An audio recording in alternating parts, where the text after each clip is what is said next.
All right. I'm live, it looks like. Hopefully people start joining soon. I'm gonna try to post the link to this live stream so that we can get more people in. So far, looks like there's one person watching. So ask me your questions, whoever is on, until we start to get more people. I'm gonna oh, here it is. I'm gonna post this to Facebook real quick. I know this is kind of random when I do my lives, but I love doing lives. I got some time this evening.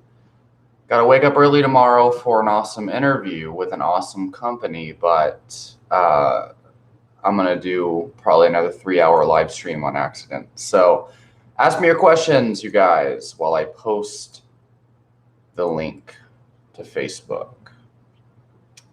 All right. Paste.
Why are you a babe? uh, so, uh, so who are you, first of all? But to answer your question, why am I a babe? Well, let's see. I spent my entire life shaping the mind that you see before you today, and I'm very proud of that mind. I appreciate my own mind and I enjoy it very much. I enjoy being myself. And so that, I believe, is what makes me a babe. But to be completely honest, maybe it's my big German muscles, which don't really look so big on live stream right now, but rest assured they're big in person. Maybe that's why I'm a babe. Maybe it's my smooth bald head right now that I got professionally shaved on Friday. Maybe it's my excellent cut of my red hair. Not sure, but I'll tell you this haircut cost us $60 at a barber shop I was referred to, and my ex girlfriend I think did a much better job. But well, actually, it looks good. But what are you guys saying? You guys think this is a good cut? Let me know down in the comments. But why am I such a babe? There's thousands of reasons, in which I don't think I'm going to go into too much detail here. Well, thank you, Eric. Okay, so Eric Paradis. That sounds like a badass band name, actually. That's a cool name. So Eric asks, is it better to do a lot of low heart rate training to lose weight or do interval type training? So, okay, so posting it to Facebook. So look, that's a great question. Personally, I'm a huge fan of high intensity interval training. I personally recommend for most people, especially if you're low on time, to do high intensity interval training and circuits. Things like running all out for 1 minute and then resting for 3 minutes. Running all out for 1 minute, then resting for 3 minutes, and trying to lower the rest interval over the course of a month or something until you can do 1 minute sprint or 1 minute all out and then 1 minute rest, and just keep rotating backwards or back and forth. And there's a variety of different ways you can do high intensity interval training. The short answer is that long steady state cardio and high intensity interval training have both been shown in studies to provide a wide range of cardiovascular benefits for sure, as well as increasing brain-derived neurotrophic factor, which is a very important neuropeptide for improving, growth of neurons and memory and cognition, and as well as just helping your brain kind of like reorganize, okay, after a long week of stress or something. Brain-derived neurotrophic factor is a peptide that's released that helps, I like to say, sort the filing cabinet in your brain. If you imagine your mind as a filing cabinet and your thoughts are all the scattered papers, brain-derived neurotrophic factor is the beautiful Latina maid that organizes your filing cabinet for you. So organizes the thoughts in your brain. But nonetheless, if you don't want to spend too much time, if you don't really want to go out there and spend like an hour a day doing long distance walking, long distance jogging, or running for a whole hour, then you can get even more benefits. You can get the same or even more benefits from high intensity interval training. And depending on how you do high intensity interval training, you can actually get even more benefits from it. I'm sorry, I went so much into detail. I overlooked the part where you said you just want to lose weight. So high intensity interval training for losing weight, okay? And you want to include weight training. If your goal is to lose weight, you want to be lifting weights, okay? You want to be doing circuit training with weights. That, I believe, is the most efficient way of losing weight. And don't think of it as losing weight on a scale, but losing body fat percentage compared to lean mass, okay? Weight loss is really useless if part of that weight loss is lean mass and bone tissue. And contrary to what you might have been told, you can actually lose body fat without losing lean mass. I actually have a body fat scan from 2019 that proves it. I lost 8 pounds on a ketogenic diet and maintained the same amount of lean mass within a matter of months. So weight training, nutrition, and circuit training / interval training. Okay, so doing a set of 10 with dumbbell goblet squats, for example. And then immediately after, with no rest, you do a set of 10 dumbbell rows. And then immediately after, a set of 10 dumbbell overhead press. And immediately after, do 10 burpees or 10 sit-ups. That's a good circuit training. And you can use that with short rest periods in between to kind of create high intensity interval training. I'm a very big fan of that because most of the clients I work with are very low in time anyway. And also it's boring to be, running for like an hour. Most people can't tolerate that, but I think it's great for the mind. Losing weight though, losing body fat, it's way more efficient to be doing interval training with weights because you'll be gaining muscle mass and you'll be losing body fat at the same time. And there's really no benefits from long steady state cardio that you can't get from interval training in regards to weight loss. As a matter of fact, I believe interval training is way more effective for fat loss. I'll put it that way. But there's a number of different benefits for long steady state cardio, and I just don't think fat loss is one of them. Like, if you want to increase your cardiovascular health, long steady state cardio is good. By the way, you guys, but you can also improve your cardiovascular health through interval training. It's just a different type of stimulus and a different type of cardiovascular adaptation, if that makes sense. So they're both important, but interval training, you can increase your endurance through interval training alone. That's another thing. And Mark Sisson, for example, talks a lot about that in his Primal Endurance book. There's a lot of good science on that too. I think I've made videos about studies in the past. So hope that answers your question. Go ahead and ask more if you have any. And anyone who's on this stream right now, ask me your question in the comments and I'll answer them for you. So Vampirial Abyss. Will you be joining Weston, the Natural Human Diets Food Club? Pay up money to trade food and support his business. Pay money. I don't know who that is. Weston, the Natural Human Diet. I don't know who that is. And I don't know if you're making a funny joke, or if you're getting a little bit of free advertising in there, knowing I didn't read that to myself before reading it out loud. But no, I don't really want to buy rotten meat jars.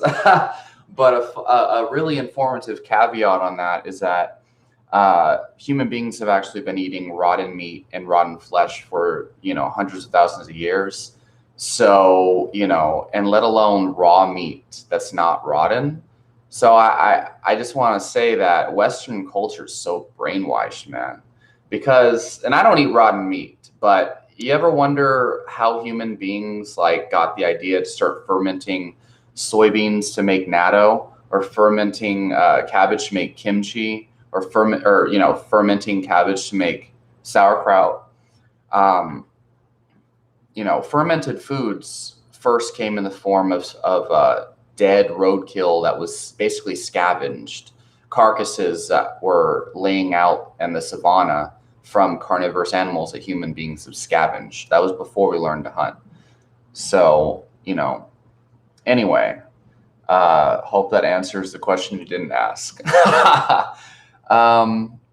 SN says, loving those German muscles. So I don't know who you are, SN, but I have a best friend, okay, that I haven't hung out in a while, that I need to hang out with soon, but he's so shy. And he always makes comments like that, even though he might be bi, but I don't think he's gay. He has a girlfriend who he's been living with for years. But anyway, if whoever you are, let me know who you are, please. And again, all you people who are watching right now, you beautiful people, please ask me your questions down in the comments. So Berlin B says, I have panic disorder. I'm having breathing problems. I keep trying to take a deep breath too soon. Seems like a medical issue, but I'm pretty sure it's anxiety related. How do I make this go away? Okay, so many of you all probably know that I actually suffered with panic disorder for approximately 2 years. And I overcame it, obviously, because clearly I'm talking to you all right now, and I don't have any anxiety whatsoever. Just so you all know, I'm drinking about 4 tablespoons of amazing yerba mate. It's Cruz del Monte yerba mate. It's been brewing for about 20 minutes now. I love yerba mate. It's great. So panic disorder. So I don't know if you've seen my videos on how I overcame panic attacks, but the same principle applies to all stress in your life completely. I actually got over my panic attacks so basically I used to research all different techniques. I'd research teas, breathing techniques, mindset techniques, all different types of techniques that people recommend for stopping a panic attack dead in its tracks, right? And so whenever a panic attack would come along, I would anticipate the panic attack so that I could test out a method or a technique. And so when I'd get a panic attack, I'd be like, all right, here it comes. I can test out this technique. And at first, the breathing techniques and stuff, obviously, they didn't work. I couldn't control my breathing. Controlling my thoughts, like trying to pretend I wasn't having a panic attack, was useless and didn't work. But what's interesting is over time, I started to get excited for the panic attacks. I started to want the panic attacks to happen so that I could test the techniques. Because I had all these techniques to use on panic attacks, I was just like, anytime a panic attack would come on, I'd be like, oh, here it comes. I can test this new chamomile tea that I've been, wanting to try. or here the panic attack comes. I can see if this new breathing technique works or whatever. And what's interesting is just the very fact that I saw the panic attack as an opportunity to test a natural medicine or something like that. This was 2014 when I ultimately overcame them. And that was after 2 years of suffering every day. And they were bad. I used to call the emergency room and had the EMTs come out, and I got tested multiple times for diseases that didn't exist. I thought I had heart issues because I couldn't breathe all the time, right? But just the fact that I saw the panic attack as like an opportunity to experiment with techniques, you could say your subconscious mind no longer sees the panic attacks as a threat. Because the whole thing here is a stress response, it is fight or flight. And it's engaged whenever your brain senses a threat or anticipates a threat, okay? Because it's one thing if you know something is a threat to your survival, but it's another thing if you anticipate danger, okay? And you have to really get it through your head that anxiety and panic, they're a product of the same exact thing. And most stress in general is a product of a similar thing, but especially panic and anxiety. And I remember my Sifu, because I did Shaolin Kung Fu during this time, he had told me the same thing. He had told me that anxiety and panic is just fear. But I didn't believe that. I thought that was too simple, and I thought my problems were more complex. But what I ultimately realized is the fight or flight response only happens in response to a perceived danger, a perceived threat. So if you believe that something is a threat to your survival, like, oh God, I'm gonna have a panic attack, I'm gonna die, I'm gonna have a heart attack. Or especially for me, I had health anxiety. I was always worried that I had a heart attack or heart disease, or that I had diabetes, which I think I actually did, which I've discussed in the past. Every single day was lived in paranoia and anxiety that I was going to die. And that was actually what was causing the panic attack, or the general anxiety throughout the day, really. But the panic attack was like, it would come on randomly. And I thought it was a heart attack, right? And so because I thought it was a heart attack, I was afraid of dying. And I was trying to fight it. I'm like, no, Wolfgang, you will survive. No. And I was trying really hard to fight the panic attack. And I stopped having panic attacks when I became excited for them. And that entails the more excited I got, like I would be like, oh God, here it comes. This is going to be great after a while. I can test this technique. And the panic was rising, and then it started to fade and didn't quite overfill the steaming pot yet. It didn't quite get to the point where I had a full-blown panic attack after I started to get excited for it. So ultimately, 2 years of panic and calling the emergency room whenever I felt a panic attack coming along. And all along, it was me fighting it. It was like me trying not to die. Don't die, Wolfgang. Like, oh no, I can't have a panic attack. So to make it simple, and you really, really got to convince yourself of this, because you're right now, you probably believe that your panic is worthy of fear, or it is dangerous, or no matter what, probably after you watch this live stream for a while, you'll be convinced, but you're gonna probably go back and forth between believing that you have some kind of illness or something, and then realizing, oh, I don't have an illness, it's just anxiety, because anxiety will cause all of those symptoms. Now, so the air hunger, right, is what you're talking about, the breathing problems. I had suffered from that for a long time. So first of all, you should probably right now go in your pantry and get a teaspoon of salt, okay?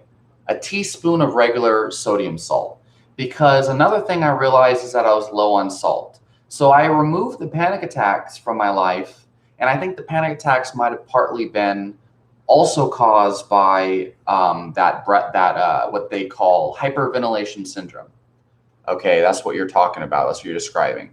It's where you actually have too much air breathed in and not enough breathing out. So you probably do this type of thing, or like if you look at some of my old videos from 2013, 2014, you'll see when I'm talking at the end of every sentence, I go,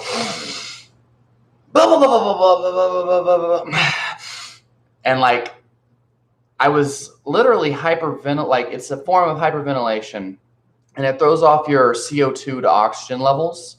And so you got to stop breathing in so much. What do they call that? You got to stop breathing in and start to focus more on the out breath. So the first thing right now, you could test to see if you're low on salt, because I think a lot of people are deficient in sodium, and this is a huge symptom. And if you look it up right now, sodium retains potassium. And if you're deficient in sodium, you will be pissing out your potassium, and as well as magnesium. And you don't want to supplement potassium, not yet. It's a very dangerous thing if you don't do it right. But you don't need to, because if you consume mostly whole foods and you eat and you supplement with salt, okay, preferably Redmond's real salt or Himalayan salt, it will actually balance out your potassium over time. And so right now you should go to your pantry and maybe start off with a half a teaspoon, right? Maybe start off with, a half a teaspoon. But try that out. Try that out. Try it out to see if the salt trick works. Okay, that's what I recommend for you. Try some salt. Try a half a teaspoon at first, and you should notice you feel better after like 5 minutes. Now, keep in mind, when you have this anxiety problem, everything you try might actually cause a nocebo effect, because this was what happened to me back in the day. I would try like L-theanine, which is a proven amino acid to lower anxiety, and then I'd bust out and start a panic attack. Or I would try, holy basil and have a panic attack. And it's not the herb that was causing it. It was me thinking the herb was expecting the herb to cause a negative side effect that actually did. So I noceboed myself. So comment down below and let me know if that answers your question. Mr. Shella asks, are you still taking Mucuna? No, I'm not. And I believe I made a video about it last week, about a week ago. Mucuna pruriens, I was taking it for the whole month of July. And at first, I went back and, I made a video about this, but I started off with the Now Foods brand, and then I switched to bulk supplements.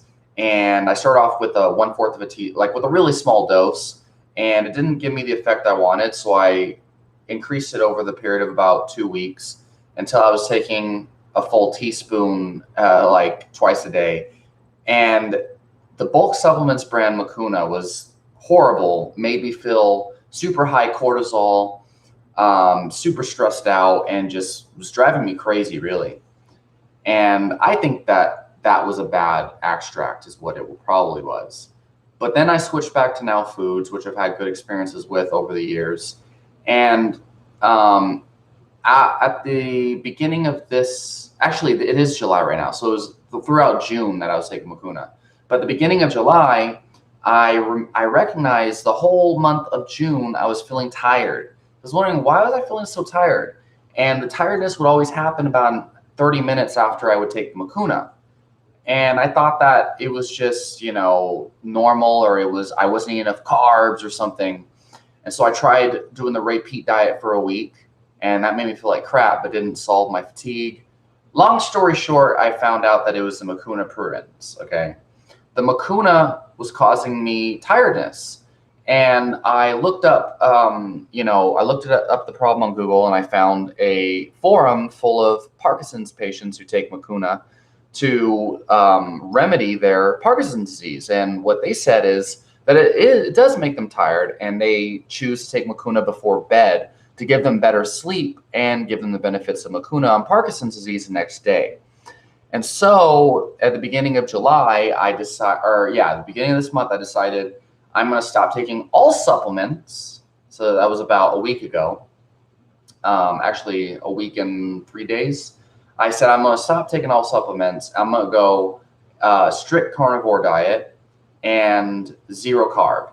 So I've maintained zero carb carnivore diet since like July 2nd. And no supplements other than like I'll take magnesium before bed, especially if I have something important to wake up for and I need sleep. I need to sleep now. Salt, and then maybe some potassium in the morning because it's really important when you're on low carb keto. And Berlin, please try the salt. Okay, you're watching right now. Please try the salt. And if my answer to you didn't help you with the whole panic attacks thing, let me know. Let me know if you'd like me to clarify anything. But definitely try at least a half a teaspoon of salt right now, because I notice if I don't, when I start supplementing with salt, my breathing problems went away completely. The reason why is because salt actually regulates your blood volume.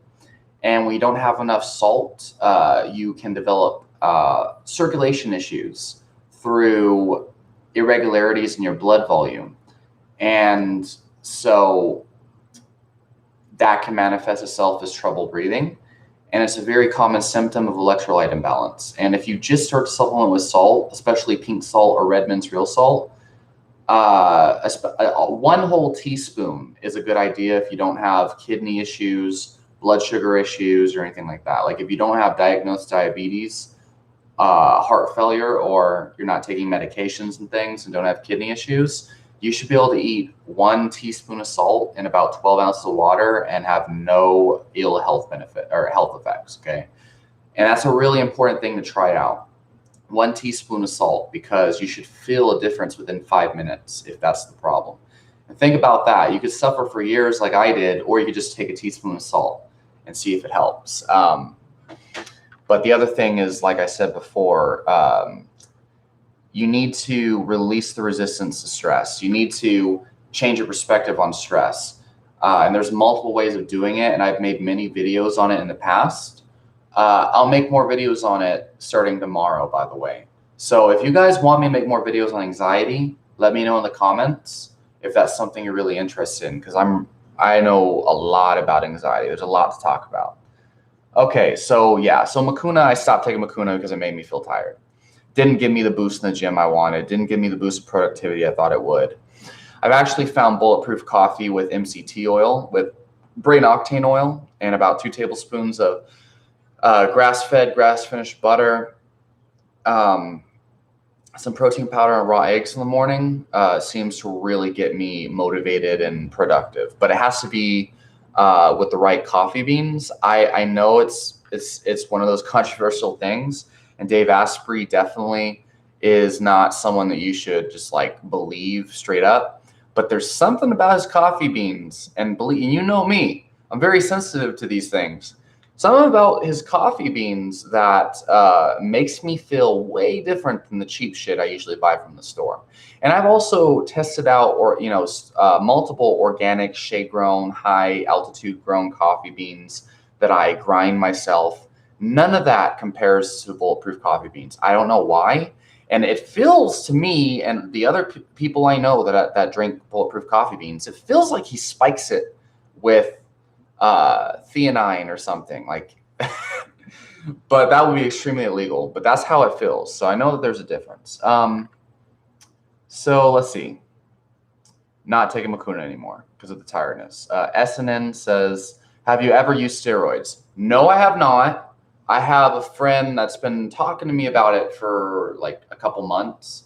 I don't even know enough about like pharmaceutical exogenous steroids. Like I know how the endogenous steroid system works, testosterone and how hormones interact and things, and how to, optimize your health for optimal hormonal function, depending on if you're a man or a woman.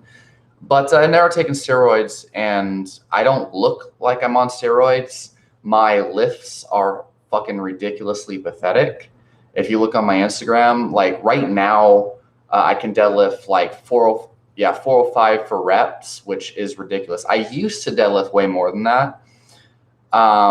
My lifts are horrible. I'm focusing mostly on jiu-jitsu and MMA, but I lift heavy like 4 times a week. I don't have lifts of steroiders. I don't have the muscularity of steroiders. I don't look like no TRT Vitor Belfort or anything. I lift heavy. I eat a 0 carb diet, and the past 18 months that I've been doing low carb, keto, carnivore, I had a couple carb ups, right? But I never exceed 150 grams of carbs. And generally the longest I've eaten carbs, simultaneously for the past 18 months has been like a week, maybe. I think I might have done one month experiment back in 2019 or something. I don't know. But I've never taken steroids in my life. And I'd probably, if I did take steroids, it probably would be an addictive thing for me because I have a very dominant personality and I really like feeling manly. I really like feeling dominant. I really like I like lifting heavy weights. I like rolling around and grappling and choking people out in jiu-jitsu. So I don't think that's a good idea. And also, I really appreciate the emotional control that I've cultivated over time. Sorry about the lighting, guys. I'm going to open up the blinds here in a second.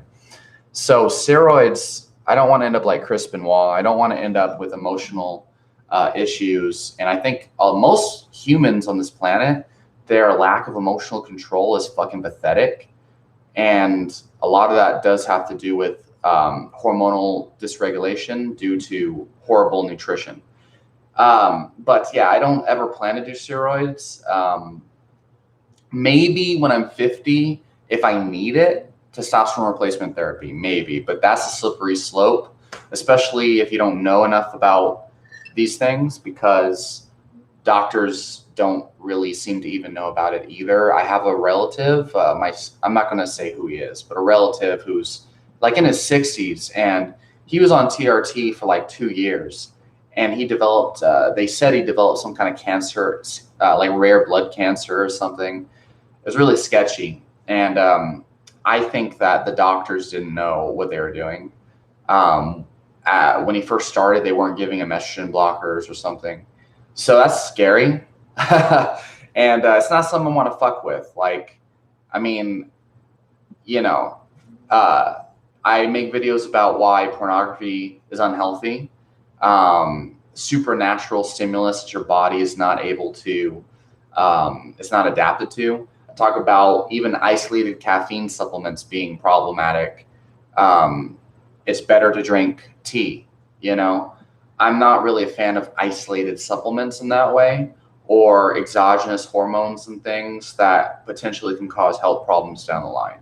But TRT for health issues, I think if you're like 60 years old, you should probably try to feel as young as possible. So I'm gonna open up the blinds real quick.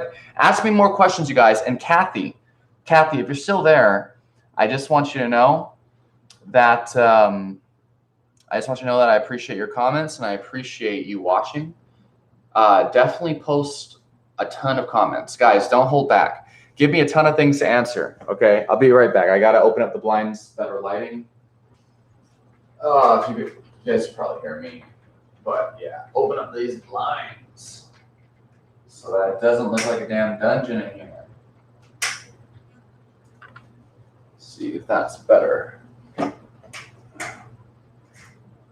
Book it. All right, that's good enough, right? So let's see. All right, lots of good comments down here, you guys.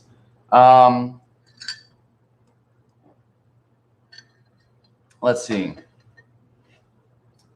Yeah. So if you stop resisting the panic attacks, they'll go away. And the same thing goes with most stress. You need to find a way to appreciate things. You need to find a way to let go. You need to find a way to always expect the best. Find a way to kind of like not just believe or think, but feel that everything is working in your favor. Feel that things are happening for a reason. I actually think for someone suffering from extreme stress and anxiety, they should learn mindfulness. They should do a type of meditation where you sit, and this is powerful for anxiety too. And like, stay away from your phone, guys. If you're on social media all day, and the main thing is mindless autopilot behavior, where you're scrolling through Facebook news feeds, scrolling through articles and not reading them. If you're not focusing on one thing at a time, like my beautiful voice right now, you have autopilot behavior, and that is horrible for autopilot thoughts. Think about that. The more autopilot habits you have, the more of a autopilot mind pattern you will develop. And anxious thoughts tend to be caused by autopilot thoughts. Remember that you can control the stream of consciousness that flows through your brain, but it's a matter of habits and controlling that stream. Ultimately, I just stopped resisting the panic attacks and they went away. Exactly. Uncle Drew says the hyperventilation thing is just a trick your body does to make you over-oxygenate your blood. Actually, your blood is already over-oxygenated, if I remember correctly. It's actually, well, and it depends on your breathing pattern, but all you got to understand is the hyperventilation syndrome, the overbreathing syndrome, is probably a sodium deficiency, number one. Number two, whenever you have anxiety, especially if you have anxiety over panic, or when you start to develop a disordered breathing pattern, you start to try to correct it by trying harder to breathe. And what that does is it dysregulates the CO2 to oxygen. And I believe that it actually over-oxygenates your body, and you actually need more CO2 rather than oxygen. However, the key is to forget about your breathing, or very powerful breathing technique that I've talked about in many of my videos is breathe in as slow as you possibly can. Hold it for 4 seconds or so, and then let that breath out naturally and slowly. And while I'm talking, I'm letting breath out in a controlled fashion. And that will relax you, and you'll feel endorphins through your brain within 3 cycles if you do it right. Another technique you can do is box breathing. Okay. Box breathing, I think, is very easy and it's a good way to start. Breathe in for 4 to 6 seconds. Like, let's just say breathe in for 6 seconds, hold it for 6 seconds, breathe out for 6 seconds. Breathe in for 6 seconds, hold it for 6 seconds, breathe out for 6 seconds. And what that's going to do is it's going to regulate your breathing again, because right now you have dysregulated breathing. It's actually going to balance out the CO2 to oxygen in your blood over time. And that, I believe, I learned from Dr. Andrew Weil. One of the many things that I've learned from him. But at the same time, a little side note, Dr. Weil is very fat. He's skinny fat, and his stomach is huge. I don't think anyone should be following his diet advice. But everything else is pretty good. Kathy Crack Corn said, isn't it interesting that people don't want to wear a mask because they can't breathe? Yeah, it's correcting their breathing problems from anxiety. Yeah, I mean, and actually, that's a good point, because if your problem is low CO2 and high oxygen, which it usually is in people who have hyperventilation syndrome, breathing into a paper bag could actually cause too much CO2 if you do it for too long.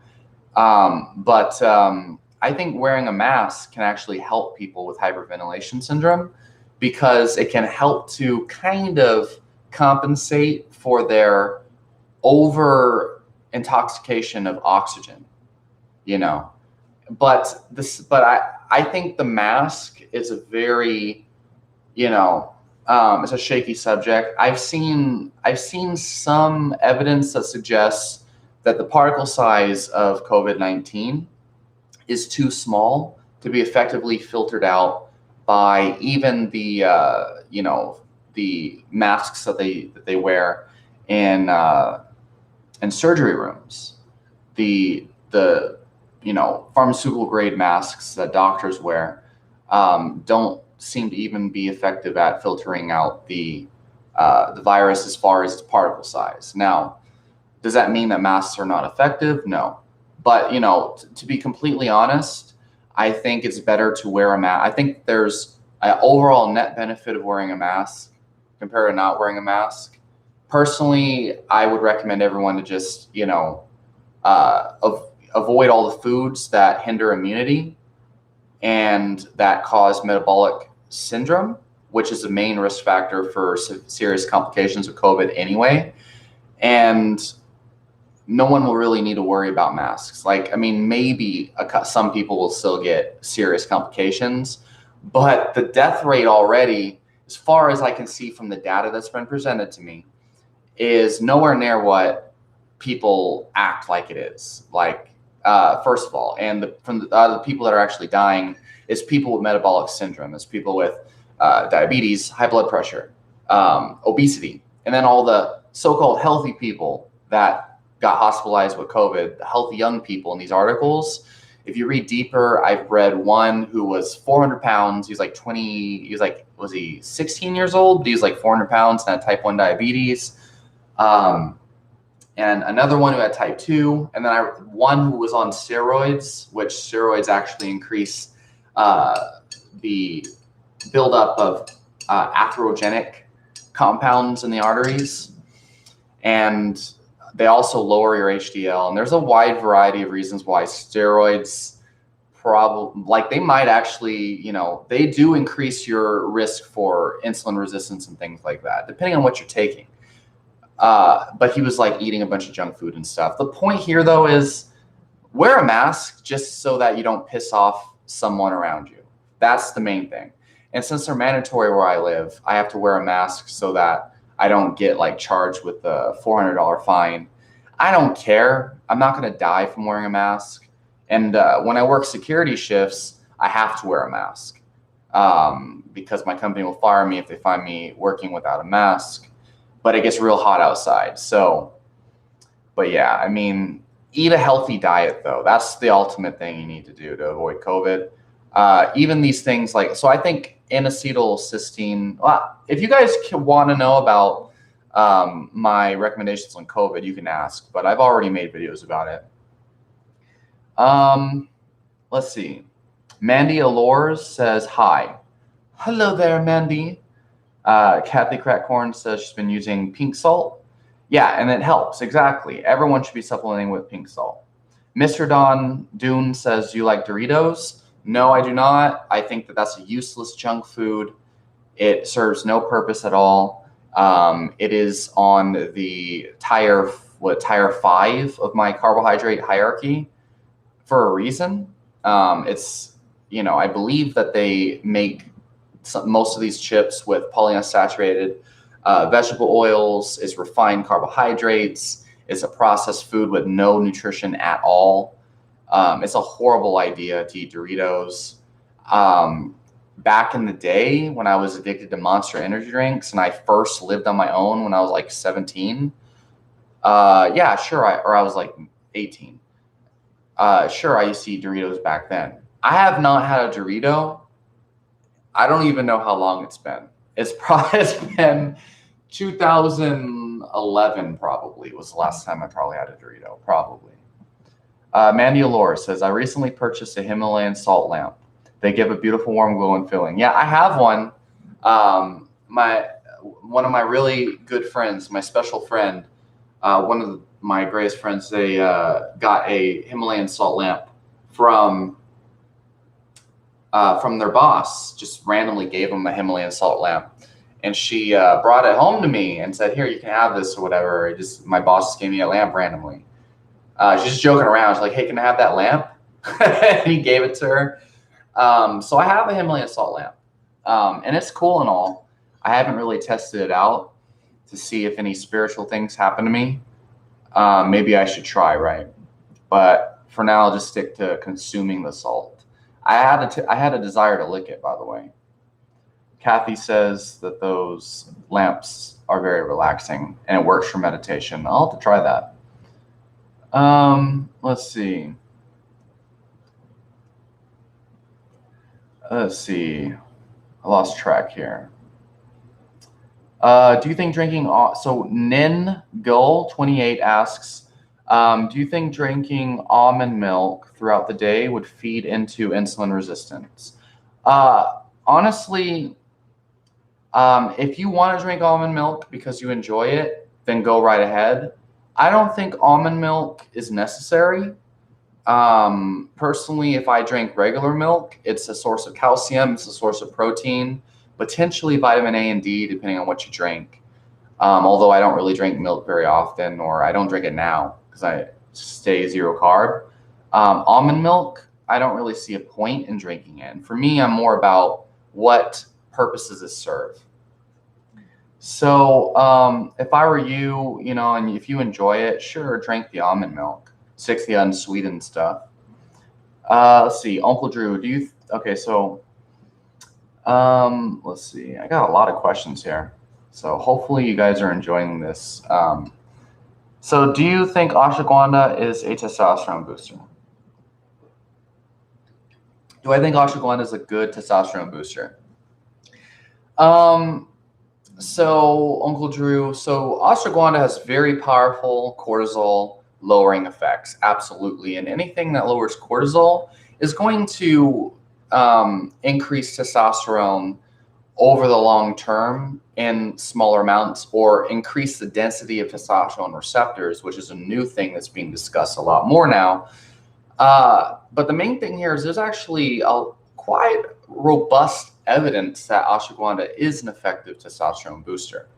And if you look at, like examine.com, for example, for those of you who don't spend hours looking for new studies like I do, examine.com lists quite a few references and discusses the testosterone boosting effects of ashwagandha.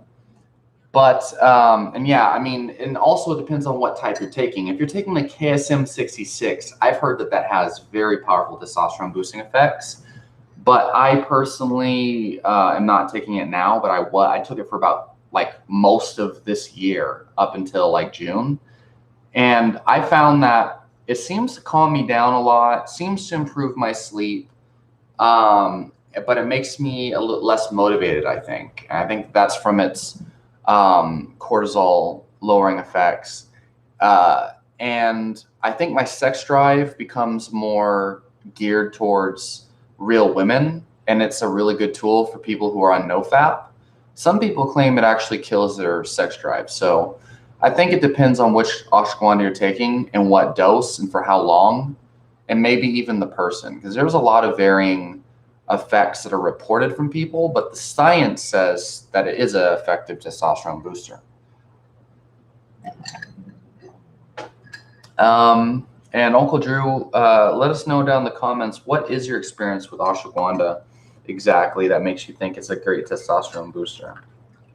A lot of people say it boosts their sex drive, their energy and stuff like that. I find it really boosts my endurance and my strength. I think it boosts strength gains very drastically. And there's a study that shows ashwagandha increases force production. So Mandy Allure says, yes, hormones can be dangerous, especially testosterone, but bioidentical is healthier. Yeah, I agree with you. I think if someone is 60 years old or more, or if they're diagnosed with low T, so there's a variety of things that you can do to increase your testosterone. I've seen people double their testosterone just by eating a high amount of saturated fat in their diet. And also low caloric intake can cause testosterone deficiencies. Vitamin D deficiency can cause low testosterone. There's a lot of reasons why, and I think polyunsaturated fatty acids might contribute towards low testosterone as well. And so, exhaust all your lifestyle options first, and then maybe get into exogenous testosterone therapy, especially if you're older. Berlin says, don't mean to take over your live stream, but I need a clarification. How is sodium related to anxiety? Does my anxiety somehow make my sodium levels drop? I'm not understanding the connection. Okay, so Berlin, hopefully you're still with me. So like I said earlier, I don't know if you're kind of tuning in and out of this, but I admit I had just explained it. It's not your anxiety, but it is your, so first of all, there's actually a lot of science that shows adrenal fatigue. What people call adrenal fatigue might actually be chronic sodium depletion, okay? First of all. Second of all, and the main reason why is that sodium is actually required for your adrenal glands to regulate all adrenal hormones, especially aldosterone and cortisol. And it is true, anything that boosts stress also boosts the excretion of sodium. So for example, for every 100 grams of caffeine that you take in, you excrete about 500 milligrams of sodium. The next thing, and so, caffeine will boost the excretion of a large amount of sodium. That's approximately 1/4 of a teaspoon of salt. And I think most people are so scared of salt that they're not taking in 1/4 of a teaspoon of salt. So you're drinking this caffeine and your body's excreting 500 milligrams of sodium per 100 milligrams of caffeine. And over time, if you don't replace that salt, you can develop chronic sodium deficiency. And I made videos about this, and I'll make another video about this.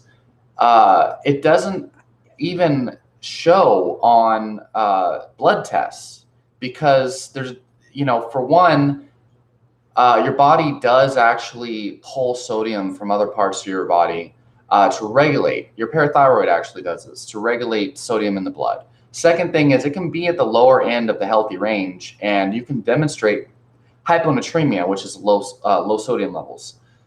Low salt levels, the main symptoms are fatigue, lethargy, insomnia, restlessness, anxiety, and overbreathing syndrome or breathlessness, and also heart palpitations. That's actually another one. And you also have to understand that all the same symptoms of potassium deficiency also apply to sodium deficiency. And that includes breathlessness, fatigue, weakness, insomnia. And so the point here is sodium deficiency can happen from stress, but it can also cause more stress. So it's a cycle. And stress can actually cause you to pee out more sodium. And over time, you create chronic debts of sodium where you're creating chronic deficiencies in sodium because you're stressing your body out, depleting sodium and not replenishing it. And so over time, you have more stress, which depletes more sodium, which creates more stress, and it's a never-ending cycle. And so for me, when I started to really get better with my breathing, because overbreathing syndrome could be a symptom of low blood volume, which can be caused by low sodium. Without sodium, your body can't retain water. Without water, you're dehydrated. Your cells are dehydrated. Sodium regulates the retention of water and all minerals in the body. So it's vitally important. It is excreted by stress, and it can cause more anxiety. And a lack of blood volume can cause breathlessness and circulation issues.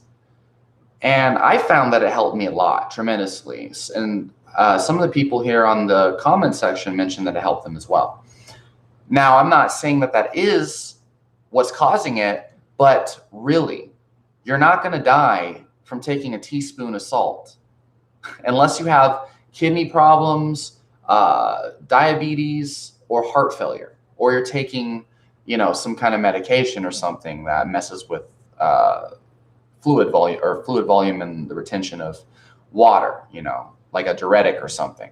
So you're not going to die from taking a teaspoon of salt.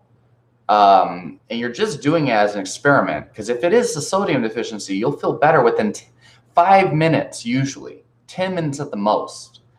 So why on earth would you not try the teaspoon of salt? Because you're scared, because doctors have told you forever that you need to restrict sodium at all costs. Meanwhile, we have people eating whole food diets, especially on this channel. People care about their health. There's no salt in these foods. And you create a deficiency in sodium also because you're not getting even the minimum daily requirement, which is around 3,000 grams. And that's not necessarily optimal. The optimal range for sodium is somewhere around 4 to 6 grams, depending on where you look. And I could go into sodium as in the natural place to get it and things like that too. So there's a lot of people here asking questions, especially new questions. Let's see. Emily Robinson, if you're there, I'd like to see whatever message it is that you put down. I'll be happy to answer it for you. So let me answer the newest questions first, and I'll go down from there. Sadie Lamp Duo, shout out to them. Go subscribe to Sadie Lamp Duo in the comments if you haven't already. That's actually my father and his girlfriend or his wife. They play music and stuff on YouTube. They're great. Micro to gamma waves, 5G range are dangerous. So I haven't seen any convincing evidence that 5G is neither safe or unsafe. And so therefore, I don't have an opinion on 5G yet. Very great advice on sodium, Maddie Allure says. Thank you very much for that. And I think, this is a very important thing to talk about, sodium, because so many people, they think that sodium is going to kill them or something. And so they're afraid to get the essential minimum daily requirement they need, even if you're on a high carb diet. But if you're on a low carb diet and you're not getting at least 5 grams of sodium a day, you're wondering why you feel like crap, it's because you're deficient in sodium. So yeah, it's very important. Lalito Guardado says, I'm pretty sure you're asked this frequently. I'm pretty sure you're asked this frequently. But here it is. Do you believe this corona plague is a made up and possibly due to EMF? No, I don't. I don't think that I definitely don't think coronavirus is made up. I think it's possible that it was created in a lab, and there is some evidence that it was created in a lab. Maybe accidentally the lab got out and infected like a flying animal, like a bat, and that infected a piece of meat or something in the market or something, and then it got transferred to humans. I've seen some viral experts that have mentioned that the genetic sequence of the virus or something like that suggests that it came from a lab or something. But I don't think that this is made up. I know plenty of people who have gotten what they call COVID. Now, keep in mind, they can test for a specific virus, but also a lot of this is categorizing symptoms as syndromes. And it's not proving, like when you have a disease, it's basically slapping a label on a bunch of symptoms. But COVID, they're actually testing for the actual virus. So it's not like they created it out of thin air. It's actually happening. Is it man-made? It's possible. And is it due to EMF? If you have some solid evidence that it's due to EMF, first of all, don't watch Frank Tufano's videos. That guy's paranoid schizophrenic. And if you follow his advice and you buy into his mindset, if you start to think like that guy, your life is going to start to go downhill very fast. That guy is operating from a very dangerous paradigm, and he's really hurting himself with his paranoia and all of his weird delusions about other people and these other carnivores and the government and the CIA trying to silence him and all these things. Don't give in to that paranoia. And, even if you think it's plausible, until you see solid evidence on something, it's not good to just jump the gun and operate your entire life and belief system from it. You know what I mean? It targets the lungs and shuts them down. Mandy Allure says. Mandy Allure, yes, COVID-19, a mutation of SARS. Yeah, I mean, and that's true. And people say, oh, we never seen anything like COVID before. Yeah, SARS and COVID, they're a strain of the same thing. But It's been debunked on 5G linked to COVID. Yeah, I mean, Rob Wolf did a good debunking on that link. And I trust Rob Wolf. I respect him. And he is into very nuanced and open thinking. And, you know, he's real open to conspiracy theories and the dangers of EMF and stuff like that. So, I mean, you know, if anyone's going to believe that 5G is causing COVID, you know, he would mention it. But yeah, I mean, I haven't seen any convincing evidence. So until then, I'm not going to really believe in that. How come you get, so Andy says, how come you get some people who heavily drink all their life, they smoke all their life, they eat junk food all their life, yet they remain slim and live to an old age? Yet most others don't get away with that. Andy, thank you for your question, but I'm going to tell you this right now. Every single person that I know that lives a lifestyle you just described, first of all, they have very severe health problems, even if they're not fat. But 9 times out of 10, these people are fat. I don't know too many people who live the lifestyle that you describe and are healthy. I don't know anyone that's healthy that lives that lifestyle.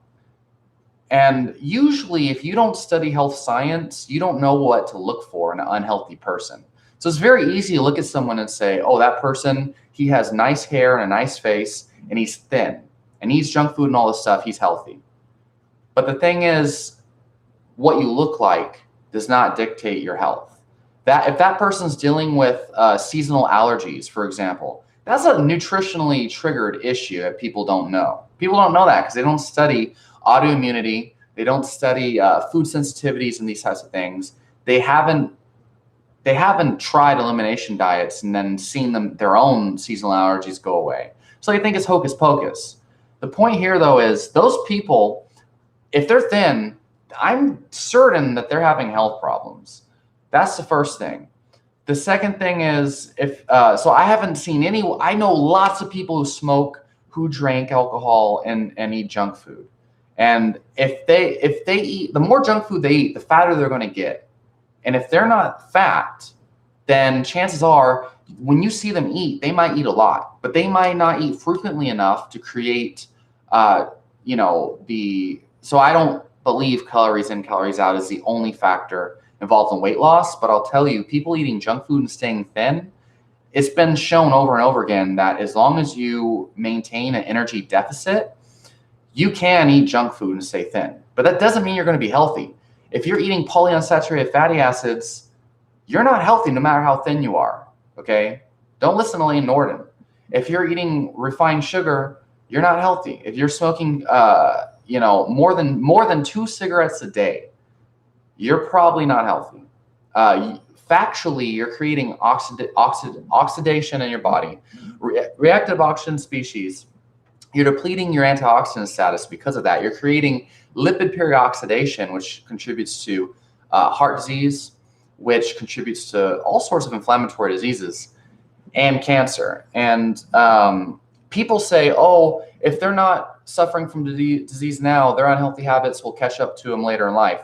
But I think if you know what to look for, you can identify unhealthy, you can identify disease states in these people already. Sorry about the lighting, you guys. This camera's great, but the lighting issue on here is horrible. Give me 1 second. Let me adjust the damn lighting again.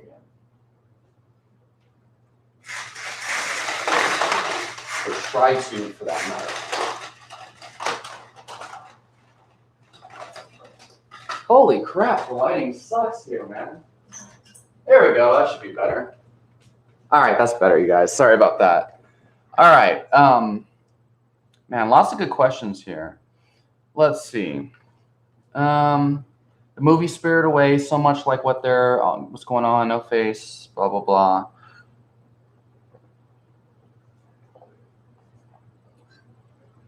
Yeah, looks do deceive. So let's see. Ninjol 28 asks, are you still taking fish oil? How much EPA and DHA do you recommend consuming? So personally, I take fish oil every now and then.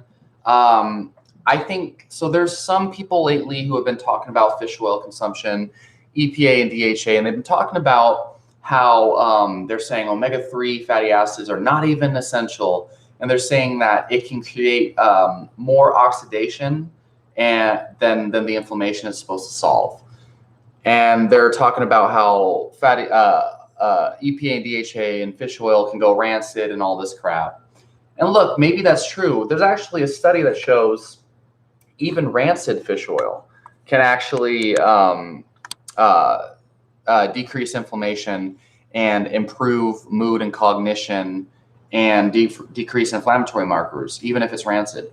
And also, just because your fish oil has been sitting out for a while doesn't necessarily mean that it's going to be rancid or oxidated. So, creating problems. So, your fish, so even if it's oxidated though, even if it's rancid, it's not necessarily a problem. Not necessarily going to cause, it's still going to cause benefits. I see fish oil as a kind of like a pharmaceutical remedy, if you will.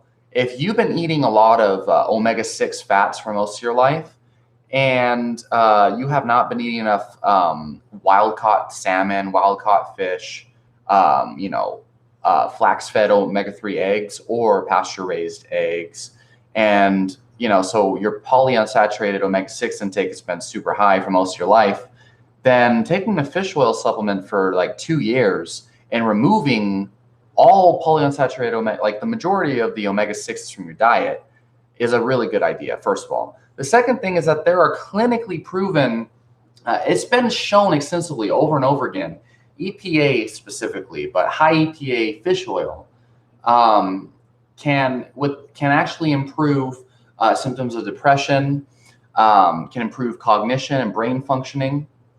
Some people believe it acts like a nootropic over time. It can improve symptoms of insomnia. It can improve your overall well-being and outlook on life. It can decrease your risk of heart attack, although there's some studies that show the opposite. I mean, there's a wide variety of benefits that have been shown over and over again. In my opinion, is that fish oil is beneficial. So as far as what do I recommend? So how much, if you're taking a fish oil supplement, I recommend, so first of all, Now Foods is a good brand. Nordic Naturals is another great brand. And you can take, so the studies show a combination of EPA and DHA that equals about 2 grams, so 2,000 milligrams of combined EPA and DHA. Okay, and that I think is a sweet spot for an everyday dose. So 2,000 milligrams of combined EPA and DHA, not overall omega-3 in the fish oil supplement, but EPA and DHA per day is a good one to strive for. And if you're scared of the fats being oxidized, just take a vitamin E supplement with it that includes alpha and B tocopherols or whatever. Take a vitamin E supplement with your omega-3 with your fish oil if you're scared of oxidation. Yeah, so other than that, I mean, if you have enough money and you can find a good bargain, I think wild-caught salmon, I think tuna every now and then, but wild-caught salmon every day is fine. I think including a lot of salmon in your diet, wild-caught salmon, including shellfish is a good idea, and shrimp, if it's wild, of course. Sardines, what else? Anchovies, mackerel, herring, like kippers. I think those are all great, including a diet on a regular basis. And if you're scared of mercury, just take an extra selenium supplement. But there's plenty of selenium in this fish, by the way. So I think that that's a great way to get your omega-3s as well, especially if you've been taking omega-3 for some time. So decreasing your omega-6, though, is the most important thing, and getting most of your fat from saturated fats. So on my Instagram, like today, I actually shared a post from these YouTubers called the Strong Sisters. You could check out my Instagram story. I posted a graph that shows the content of omega-6s in different oils and foods. And if you just limit those and you eat more omega-3s and more saturated fats, then you should be good to go. Let's see. fish oil for your joints. Yeah, it's a good idea. But I think limiting nightshade vegetables is the most powerful way to prevent joint pain. Like if someone suffers from arthritis, I would say 7 times out of 10, even really bad arthritis, seems to be caused as an autoimmune reaction from nightshade vegetables. So that means, peppers, regular potatoes, but not sweet potatoes, tomatoes, tomatillos, hot sauce, all that stuff. Those are nightshade vegetables. Even ashwagandha and goji berry are nightshade vegetables. And so that's another reason why I removed ashwagandha from my diet. It's because I noticed nightshade vegetables seem to cause me really bad joint pain. And since I train in martial arts every single day and I lift heavy, I notice my back is super sore from deadlifts and stuff like that. Only when I consume nightshades is a regular part of my diet.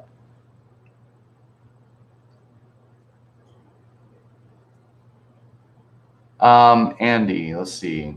Andy says, my grandfather has been an alcoholic since 21 and smoked around 40 cigarettes a day since then. He has basically been drunk more days than not since then. He is now 85 years old, slim, and walks miles every day. Okay, so how long has he been walking miles every day, first of all? And the most important thing is, what is the totality of his diet? Like, describe really specifically the details of his diet. What type of animal foods does he eat? Okay, what type of fats does he eat? What type of oils does he use? What type of carbohydrates does he eat? And the other thing is, if it just doesn't make sense, then there is the fact that maybe since he's your grandfather, you have to understand his parents probably ate a very high saturated fat diet, lots of whole foods and animal foods, and probably a lot less sugar and omega-6 fats. Your grandfather's 85. So here's the thing you have to understand about genetics. So genetics are actually determined by what your ancestors ate, okay? By what your grandfather ate, what his father and mother ate, and the list goes on. So what your parents ate dictate how healthy your genetics are and your susceptibility to diseases. Now, the thing is, if your grandfather is eating junk food, all of his kids are going to carry you could say like the damaged genetics from his junk food eating and his smoking and his bad habits. They're going to get passed on to the next generation. And then if that generation continues on the same bad habits, they'll get passed on to the next generation. So I will say that I think my genetics are great.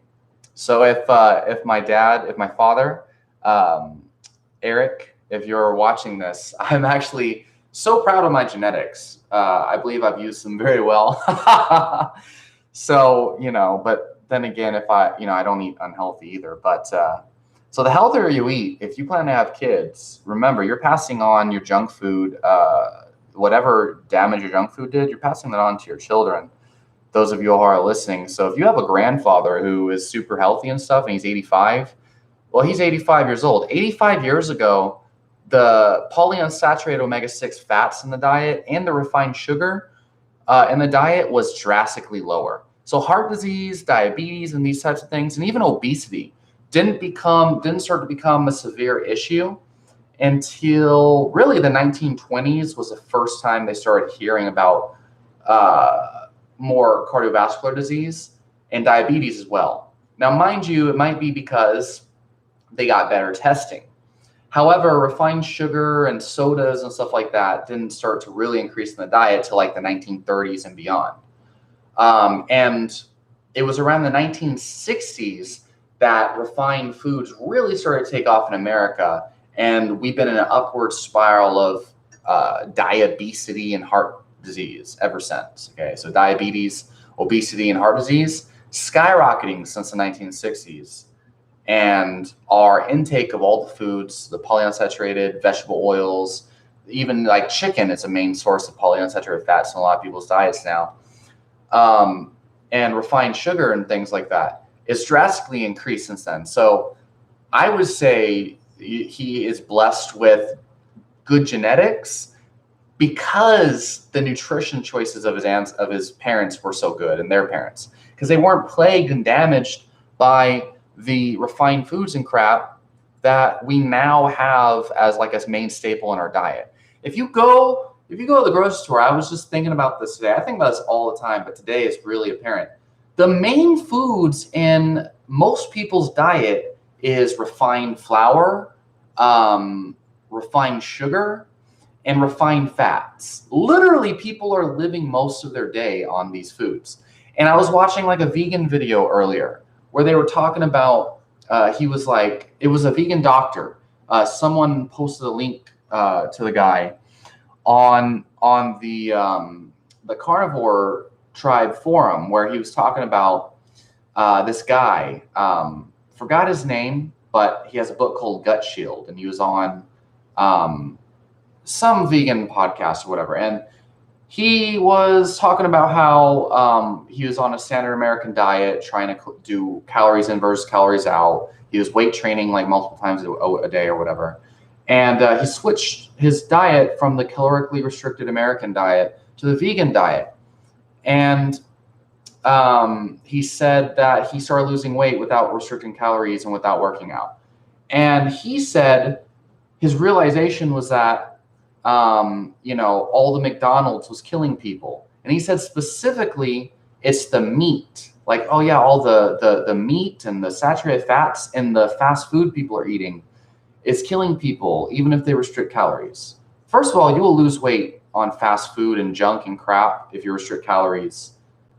And as long as you restrict calories. The second thing is, it's not the meat. Like, people don't, like, that's a very unscientific way of looking at these junk foods. These junk foods, like 1 tablespoon, so 1 tablespoon of vegetable oil contains approximately 10 grams of omega-6.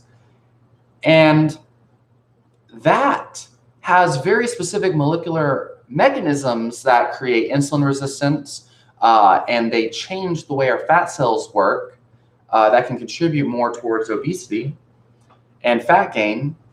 And also, they have specific mechanisms in how they act on perimeters for heart disease. For example, they change the conversions and things and block certain enzymes, or they take over certain receptors and enzymes that would normally help the body convert things like linoleic acid into more beneficial form, like unhealthy fats to healthy fats.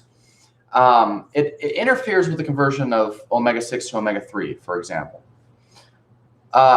Very specific molecular mechanisms, right? But these vegan doctors don't know that. They don't realize how problematic 1 tablespoon of vegetable oil every day actually is, because they're thinking about saturated fat clogs the arteries, calories in versus calories out. These foods are a main source of nutrition and calories in the human diet and in the modern diet. And people, it's no surprise how sick and unhealthy we are when our main source of calories is coming from vegetable oils and refined grains. Yeah, I mean, I went off on a tangent there, Andy, but basically, yeah, I mean, don't look at this like thinking that there's no consequences. You know what I mean? That his genetics and his poor lifestyle decisions, they may not affect him, but they're probably affecting the next generation. And since you're like 3 generations down from him, you better not eat junk food. Don't think, oh, my grandpa ate junk food and he's fine, therefore I can do it too because he has good genetics. That's not how it works. And it's sad that so many people think this way. My grandfather lived to 90, so I'm, eating junk food and smoking cigarettes, so I'm going to be fine.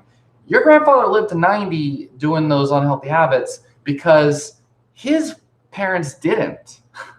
And now that he did that, he's leaving his parents. So I already described this over and over again. So don't fuck up your genetic line by eating junk.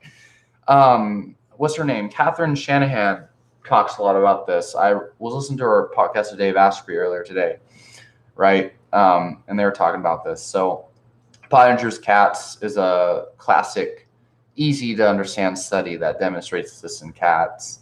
And there's been a lot of studies done on identical twins that show similar things. There's genetic studies and things that show this. My grandfather was actually the last born out of 11 children. He actually grew up in a quite bad poverty. He was always obsessed with never letting himself get fat. And he he was obsessed with never letting himself get fat. And he walked miles every day. Well, that's why he's thin, Andy.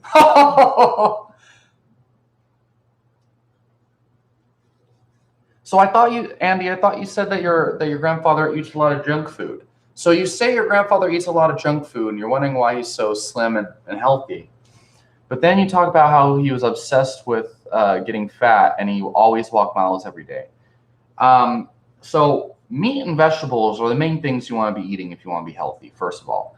And beans, especially the fiber in beans, those have some very interesting effects on slowing digestion of carbohydrates in general, which I don't think is healthy as far as feeling your best. But yeah, I mean, that can lower the glycemic load of your entire diet. Really more so lower the glycemic index of your diet, but it'll help to kind of like offset some of the effects in your diet. If you're eating that type of fiber, beans are horribly hard to digest. And so they could definitely solve some of those problems. But yeah, a high protein diet with alongside high carbs, protein itself is going to offset a lot of those negative effects. And it sounds like the meat and veg is very nourishing. And he's walking and he was scared of like getting fat. So, I mean, that's probably the most logical answer. Mr. R says, will ashwagandha KSM 66 help with anxiety and brain fog? I'm having terrible porn withdrawal. So listen, if you're will ashwagandha, so listen, you're asking two different questions in one. So ashwagandha, a lot of people actually say causes brain fog. So if you are not currently taking ashwagandha, I would not start. If you're having porn withdrawal, you know what you need to do? So get off of all social media. Get off of all platforms that involve scrolling mindlessly. The brain fog it's caused not by an addiction to porn, but an addiction to all autopilot behaviors. Pornography is the most destructive because not only are you scrolling down all these like porn videos, an endless site of content that fucks your dopamine really bad, but now you're opening up these videos and new tabs, and you're opening up 20 different windows of different porn videos while still scrolling through them. And it's like your brain is like anticipating procreation with all these different women. It's horribly detrimental to your mental health. And so coming off that, you'll experience serious withdrawals. But brain fog, I have found, and many people will vouch for this, in regards to pornography addiction, it's caused by always being in this mental haze of autopilot because you're scrolling. It turns your brain to mush, like literally what your grandparents used to say about television. Well, television turns your brain to mush. It's not television. Like if you can focus on one thing at a time, like listening to me talk, focus on that. Start to read books, start to do things where you can focus on one thing at a time. But that autopilot behavior where you're abusing novelty, which means new stimulus, a dog video, a cat video, your best friend posted a meme, this other meme, all within a span of like 10 seconds on your Facebook newsfeed is so much information for your brain to process that it literally overstimulates your brain in a way that it's not evolved to be stimulated in. And that's causing brain fog. And you're going to find it very hard to do this, but you're going to have to go an entire week without social media, without Instagram, Facebook. And if you're on YouTube, do not scroll through recommended videos. Do not scroll through search videos. Stay on one thing at a time. And also, if you really want to conquer this, do a full dopamine fast. If you know what that is, look it up. Really, all it is just remove your cell phone, remove your smartphone from your life. Remove your smartphone from your life for anything other than essential functions. When you start to find yourself scrolling through something, Throw that motherfucker in another room. That's how you get over brain fog and cultivate mindfulness, and do mindfulness meditation where you just listen to sounds in your environment and channel your mind on the sounds in the environment, and you will get over it. Let's see. I have a lot of questions, you guys, a lot that I have not answered yet. I'm going to try to stick to the real-time questions right now, but I will go back to the older questions too. Listen, you guys, if I have not answered your question yet, re-ask it down in the comments right now, and I will get to it, and I will be looking at the rest of the comments as this live stream goes on. So let's see. Mandy Allures says, I have a really low vitamin D deficiency due to a mistake doctor put me on, and didn't warn me of the main side effect of lowering it and raising lactic acid levels as well. I had extreme negative effects from it. Okay, so specify exactly what medication it was, so I have a better understanding of what was going on. Because medications can really mess with many different nutrient requirements in your body and different enzymes and things, and they can cause deficiencies on their own. But yeah, taking cod liver oil, high dose cod liver oil, the liquid form, is a good idea because you need vitamin A, vitamin D, and you need all the other cofactors: magnesium, calcium, vitamin K2. And you can get them all from Whole Foods if you know where to look. Dingness Ghost says, can you put me on a song? I don't know. Like, I mean, I don't know what kind of song you want me to put. I was in like 20 different bands back in the day, you guys, for those of you who don't know. And I have music on YouTube. So I'll post it down below, actually. Desecration and Demise.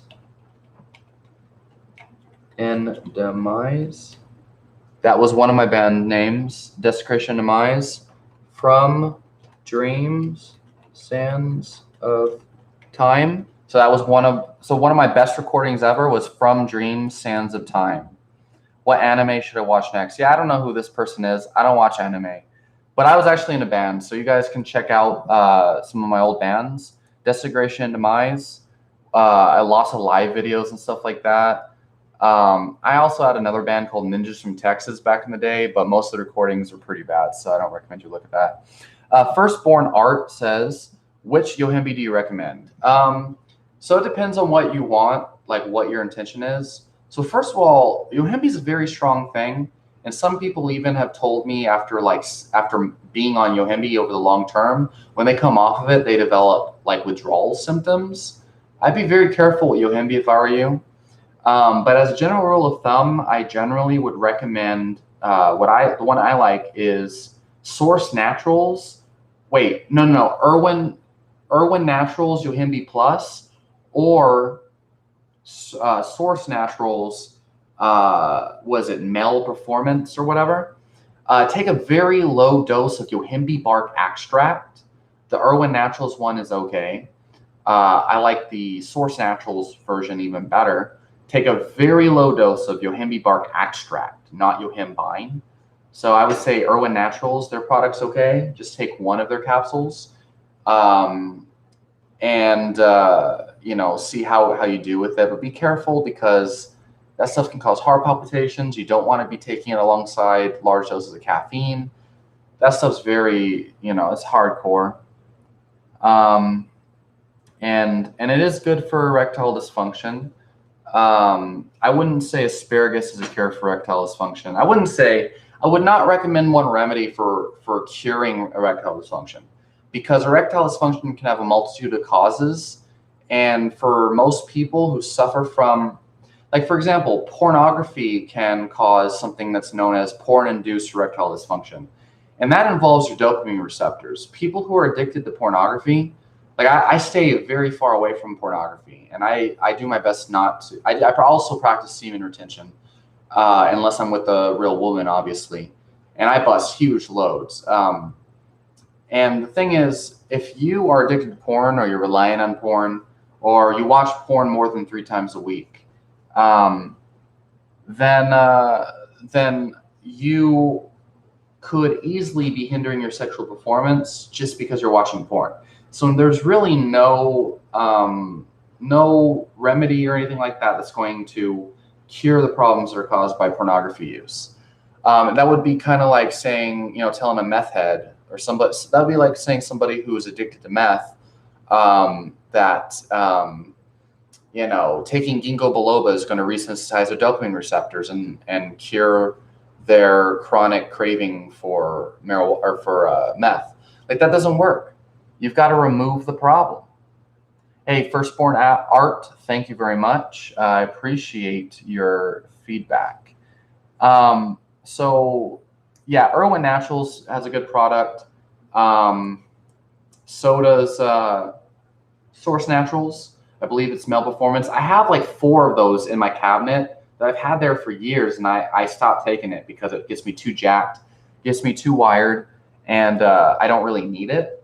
But I'll probably start taking it if I'm super busy these days, so I don't really even try to have a lot of sex. I don't really care as much about that type of stuff as I used to.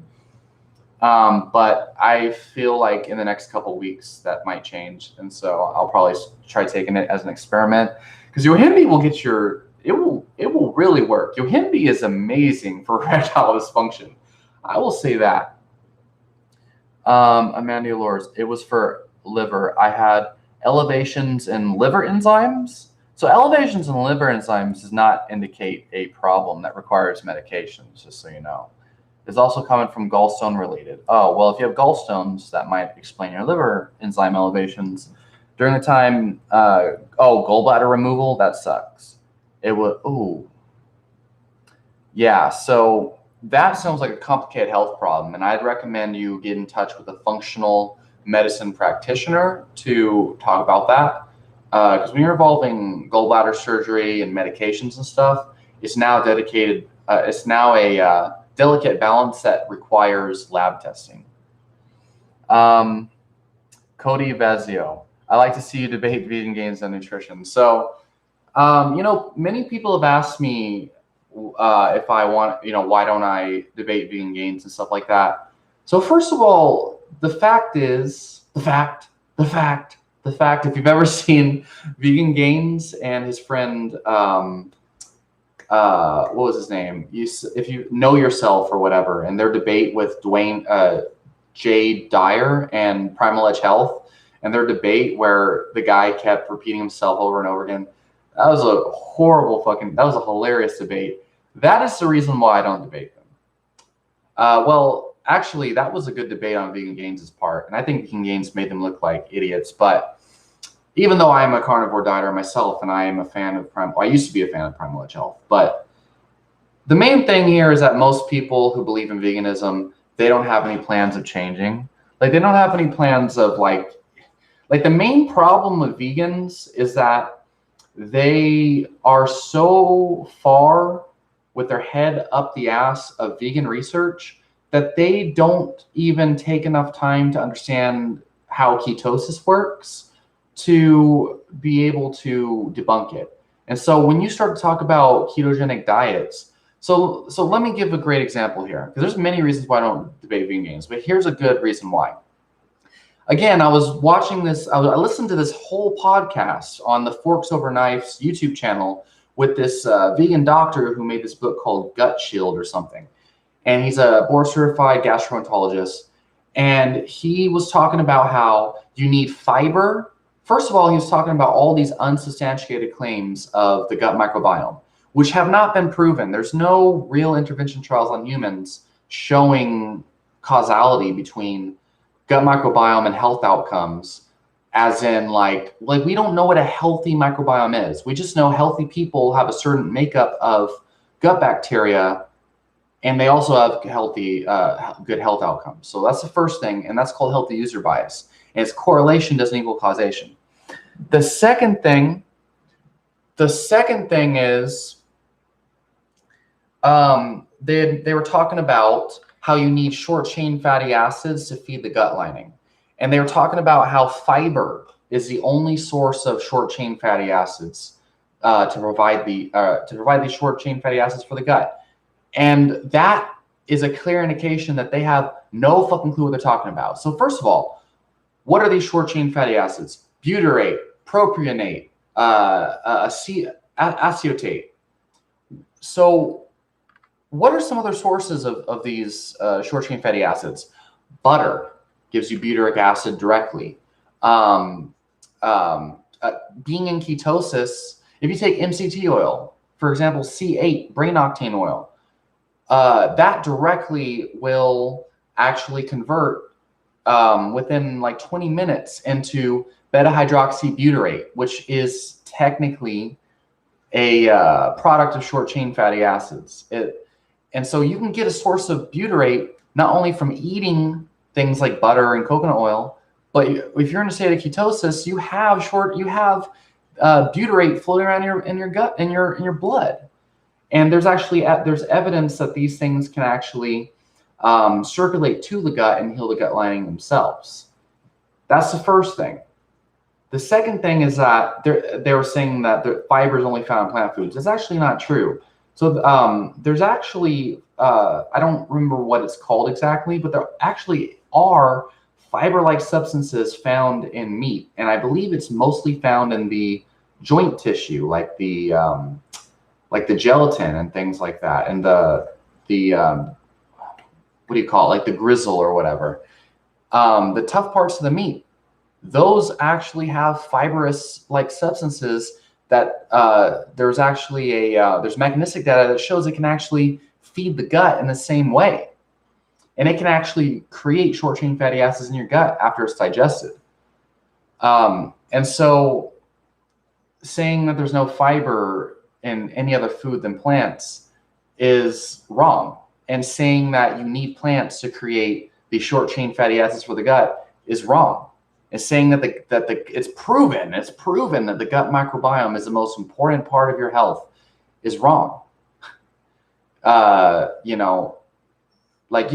then the other thing, and so that's just an example. That's just an example, one example of, why I don't debate vegans at all, although I would like to have a discussion with a vegan, is because already I'm walking into a debate with someone who has not studied ketogenic diets enough to debunk them or to understand them. And so I'm going to be talking about all this stuff, and they're going to be like, coming at me with crap I've already heard, because I've studied the vegan diet in and out, which is a reason why I should debate them. And just because they're ignorant to these simple things, like things that even ketogenic diet people aren't aware of, there's going to be an extreme disconnect, and there's going to be constant belittling, berating, and the typical nonsense that, for example, Vegan Gains is known for, is like talking over people and acting as if they already know more than the other person and crap like that.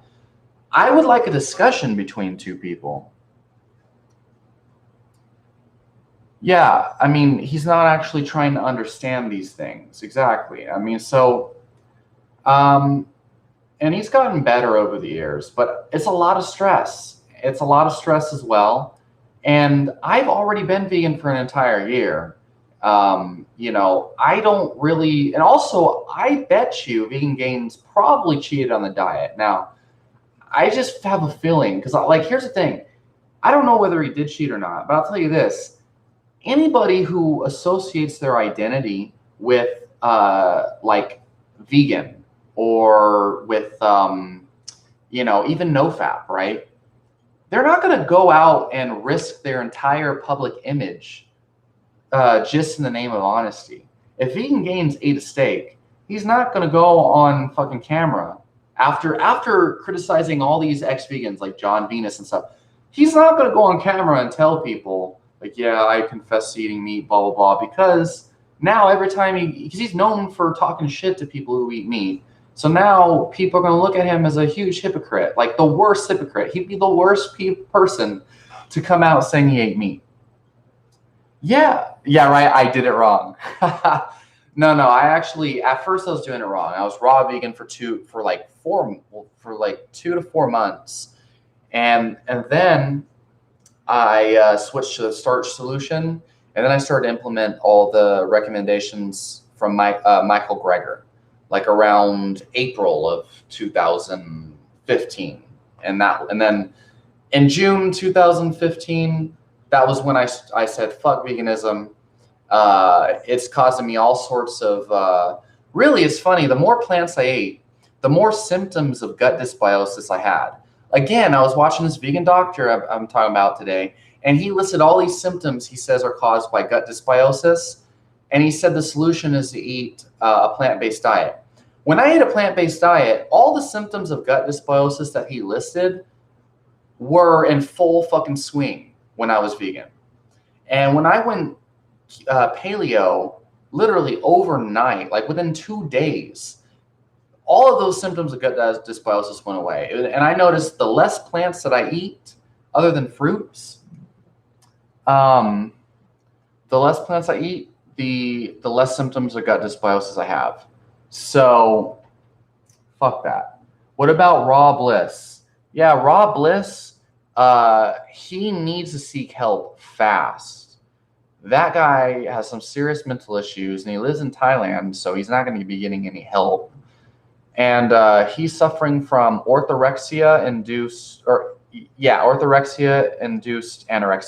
anorexia. And it's really, really bad.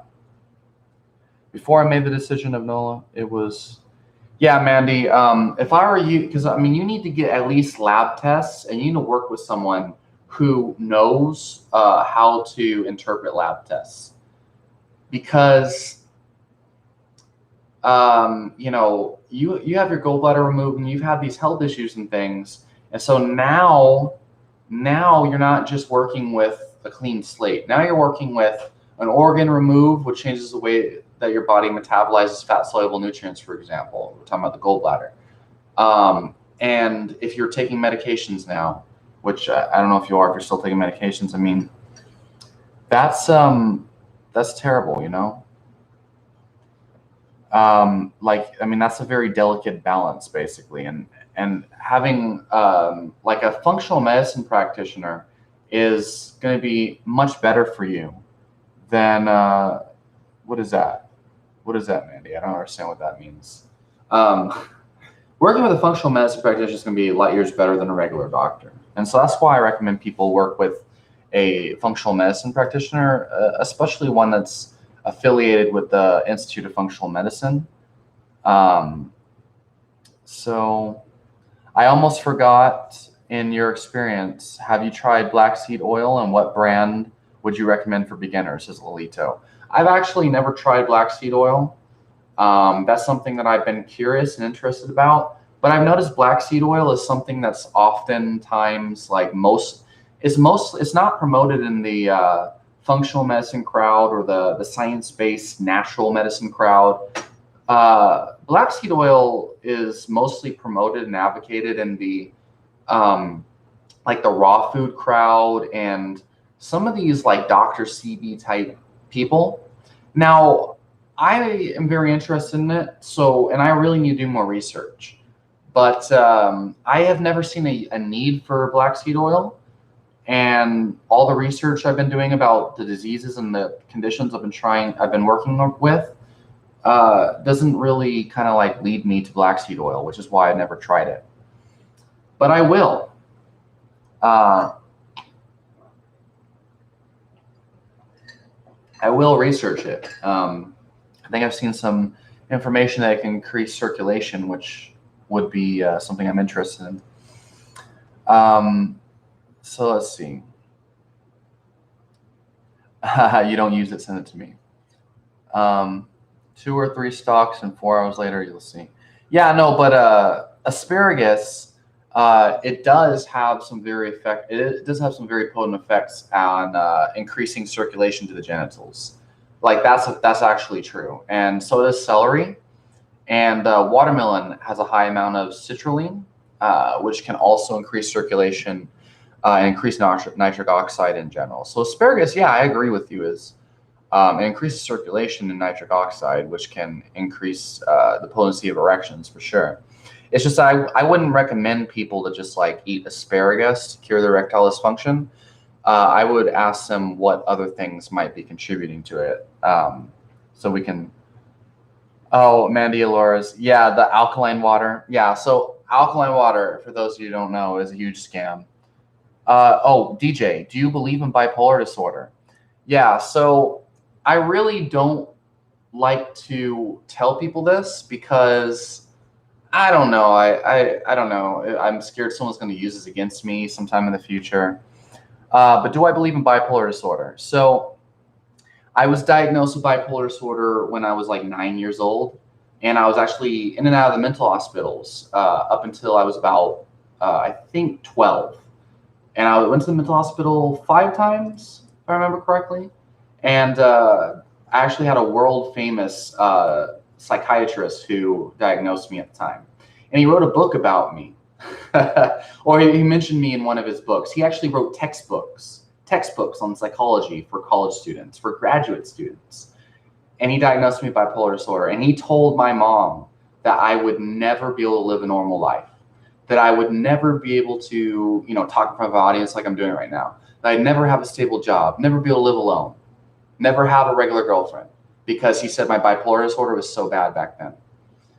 And look what happened to me. I was on medication until I was 21.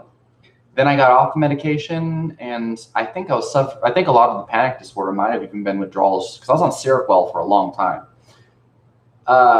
And if you look at me now, it's what? I was 21 then. So it's been, what, 7, 8 years now? 2012. So it's been about 8 years now, and I've been off all medications. And I've been in an upward spiral ever since. It was really rough the first, 3 years. But once I got my health on track, in 2015, when I went paleo, when I got into adaptogenic herbs, when I got into breathing techniques and philosophy and psychology, I'm clearly not as bad as my doctor thought I was.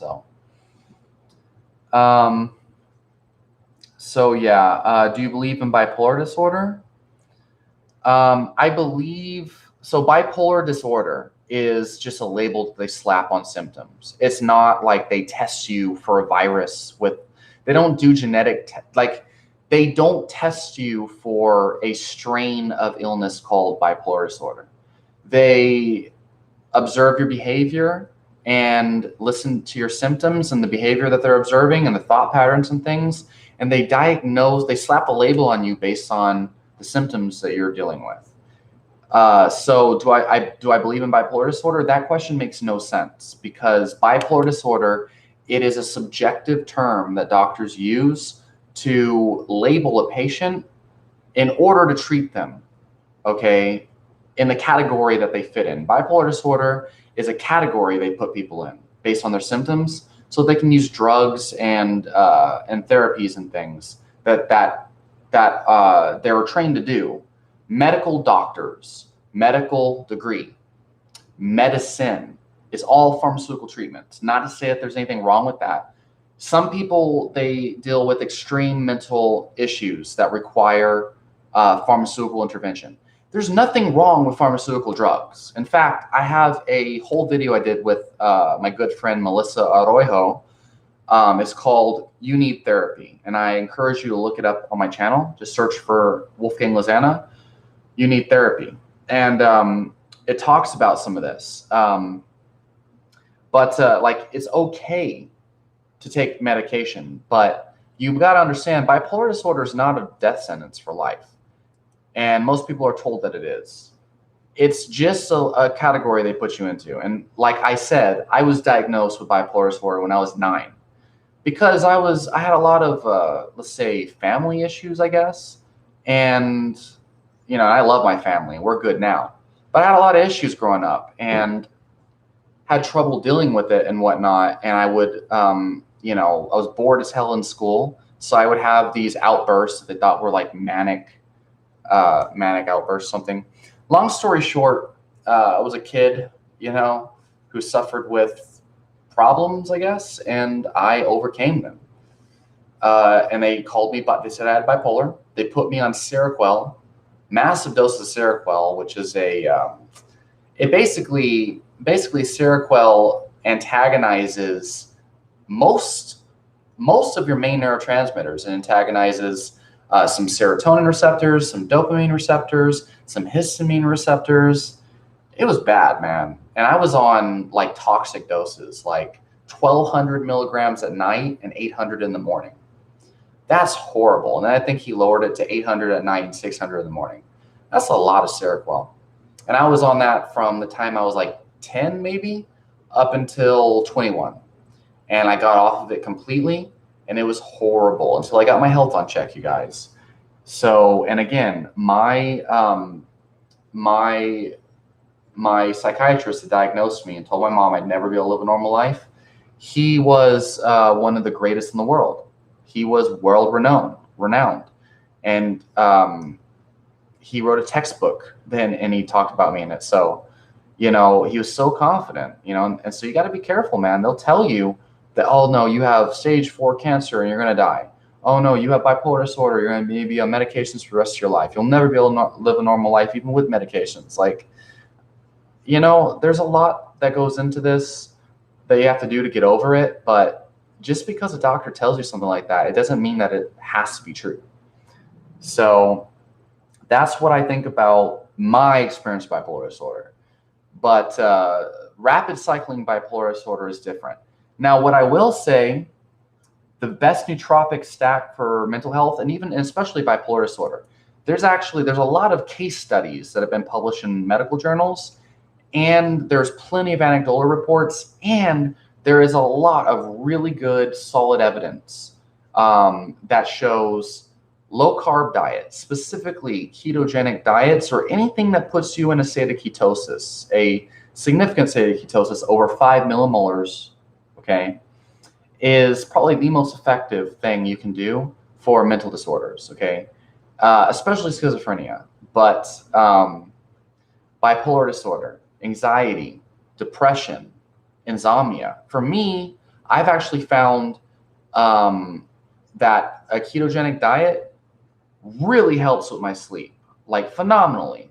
I don't take herbs anymore, or even I don't even need to take magnesium anymore to get to sleep, as long as I keep my carbs low. But after a couple of days of eating high carb, I start to suffer from insomnia again. So I think the best nootropic stack for bipolar disorder or for mental health, in my opinion, I think low carb diet first. Eating 1 gram of protein per pound of body weight, or per pound of lean mass, or ideal weight in protein from animal sources, and removing polyunsaturated omega-6 fats. Maybe taking fish oil. That's a great idea. Fish oil has been clinically shown to improve symptoms of most mental diseases, including bipolar disorder. And only then should you start to worry about nootropics, after like 6 months of eating low carb and getting your fats on check and stuff like that. Getting enough salt too, because a salt deficiency will cause all kinds of mental issues. And so after that, things like acetyl L-carnitine, I believe, is very effective. So acetyl, or L-car as it's called. Theanine is a great substance. For mental health, just taking theanine by itself, especially in the evening, or drinking a large amount of green tea. But I think theanine's great. I think magnesium before bed is helpful. What else do I think? I wouldn't recommend some of the stronger nootropics, like the racetams and stuff like that, modafinil. Don't fuck with that if you have mental health issues. What else? 5-HTP is something you can try, and then I must say also, if you're on any medications for mental illness, don't be experimenting with these things. Just stick to the main, diet changes. MCT oil, specifically the C8, like the brain octane oil, very powerful for mental health issues because it can help to increase ketones in your body, independent of a ketogenic diet. And that alone will improve your mental health. So obviously, I'll make more videos on nootropics for mental health, different herbs and stuff like that. But I'm not going to tell someone, hey, like, take these to remedy your issue unless they've got their diet on check first,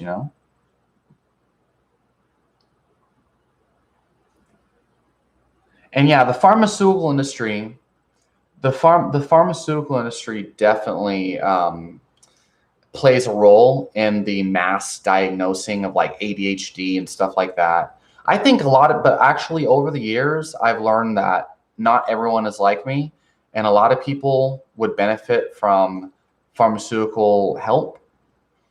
Like if you have paranoid delusions, if you believe things like Frank Defano, if you start to have paranoid delusions about the government, paranoid delusions about EMFs and stuff like that, that's going to ruin your quality of life, and it can potentially harm other people. You should probably talk to a therapist or something. And I think talk therapy is very important. I think talk therapy is very helpful. And I actually have seen a therapist, on and off since 2012. But you got to find a good one. There's a lot of really bad ones. But I personally read medical textbooks and psychology textbooks. I have the very first handbook written on cognitive behavioral therapy as well. So I'm really big into, real psychological interventions like cognitive behavioral therapy and stuff like that. Why do we love eating meat, but it's not good for us? Meat is good for you. In fact, red meat is really all you need to survive. So again, we only have essential fats and essential amino acids. We have no essential carbohydrates. There are so many examples of societies and individual people who have lived for decades on exclusively meat diets. I've fucking said this over and over again. If you guys want me to repeat it, let me know in the comments section. But yeah, we love eating meat because it is good for us. And if you don't love eating meat, you should get used to it, and you should eat organ meats too. Yeah, exactly. Like the pharmaceutical industry and a lot of these larger corporations, they profit off of diagnosis of all kinds. Statin drugs and high cholesterol. One of the big things that drives the anti-meat campaign is actually statin drug sales. The other thing, though, is there's a lot of people that probably, like government agencies, if they believe that the planet cannot sustain the amount of cows that are required to supply meat to all billions of people on the planet, they're probably not going to recommend meat-based diets, even if they are the healthiest diet, because it can destroy the planet. And I'm not saying it will, but I'm saying if that's what they believe, then the government probably is not going to recommend it, even if it is healthy. So I think that there's a lot of reasons why, governments make certain recommendations and stuff, but a lot of it's corporate driven. Let's see.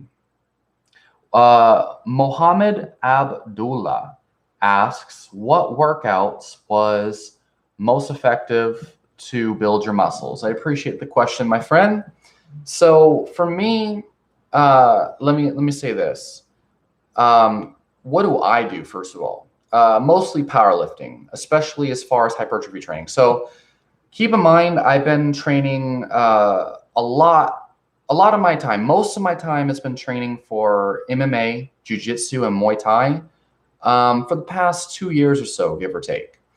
But I also spend a lot of time doing powerlifting. So most of the muscles that I built have been done by doing heavy lifts, especially my legs, which I have really big legs, you guys. 5 sets of 5, doing heavy 3-rep maxes on squats. I don't know if you could get a good, probably not going to get a good image of my legs on here. That doesn't do me any justice. It doesn't do me any justice, I don't think. But anyway, you can just look at my pictures and my videos and stuff on Instagram, and I'll post more on my YouTube. You watch my vlogs and stuff. But most effective workouts that I've done, 5x5 powerlifting, especially squats and deadlifts. Heavy 5x5 is great. Doing 5-rep maxes, 3-rep maxes, 1-rep maxes, super heavy weights. And then for my upper body, and I think this is the most effective way of actually building muscle, because my intention is building performance. My intention is when I have like a 300-pound man on top of me in jiu-jitsu in a position we call full mount. He's sitting on my chest and he's holding me down. I have to, first of all, know the technique to get out of that, to be able to shrimp out of that and push his hips. And I also need enough strength to be able to push that man enough to get enough space to get my legs out from underneath him. So my training is revolved around, doing my best to manhandle people in grappling. You know what I mean?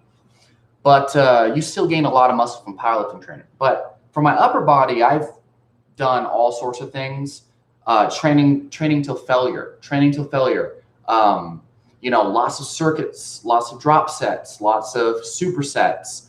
The most important thing is to lift heavy, lift to failure, and do a lot of volume. Volume. If you want bigger muscles and fat loss, and just to improve your body composition, you want more protein. You want to time your carbs around your workout and eat moderate carbs, particular on tier 1 and tier 2 carbs on my carbohydrate hierarchy video.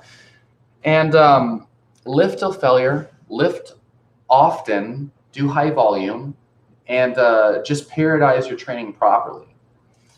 So, power cleans, snatches, and stuff like that are not really the best for hypertrophy and muscle gain. That's what I do a lot of.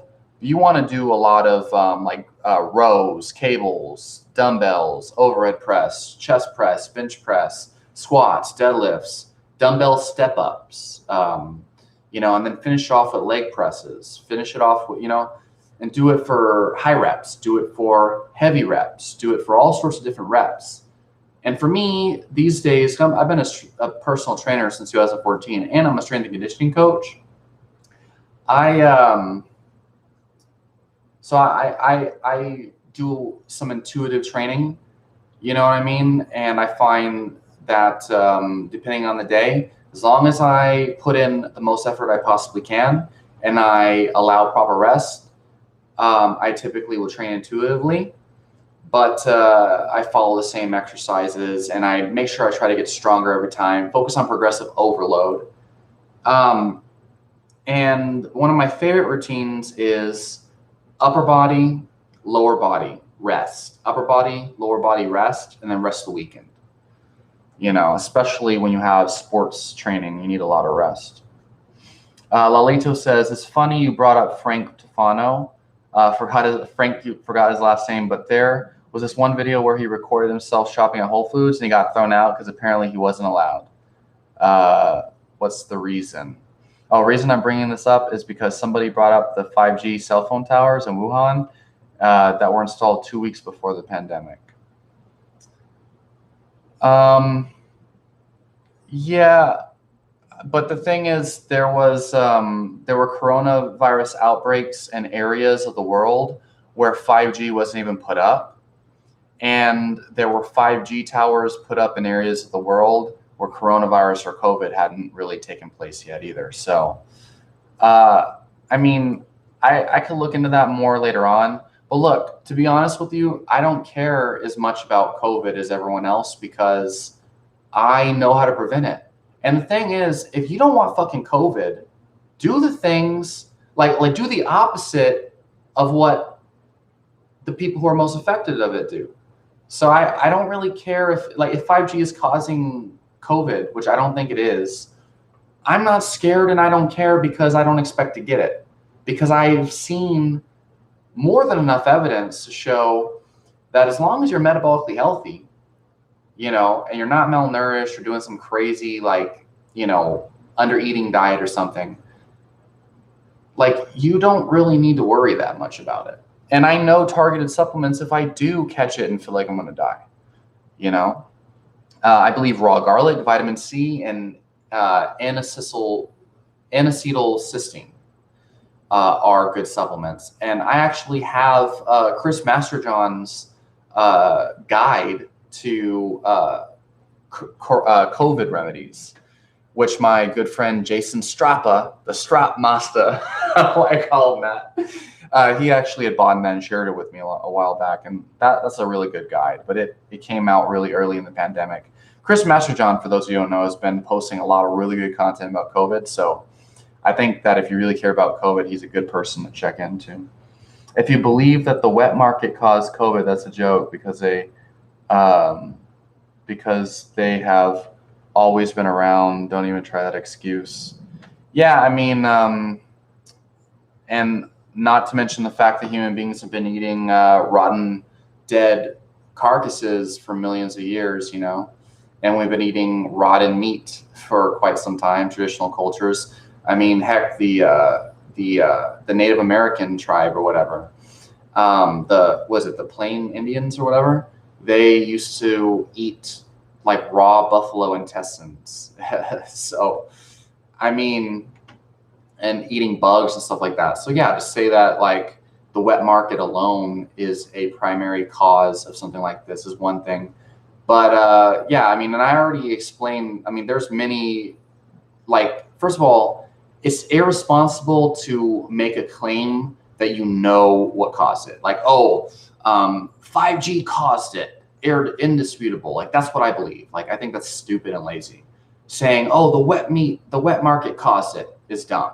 Saying like, oh no, it absolutely did not originate in a lab is dumb because we don't know. And there's no way for us to know. We can gather evidence, but we can't know for sure.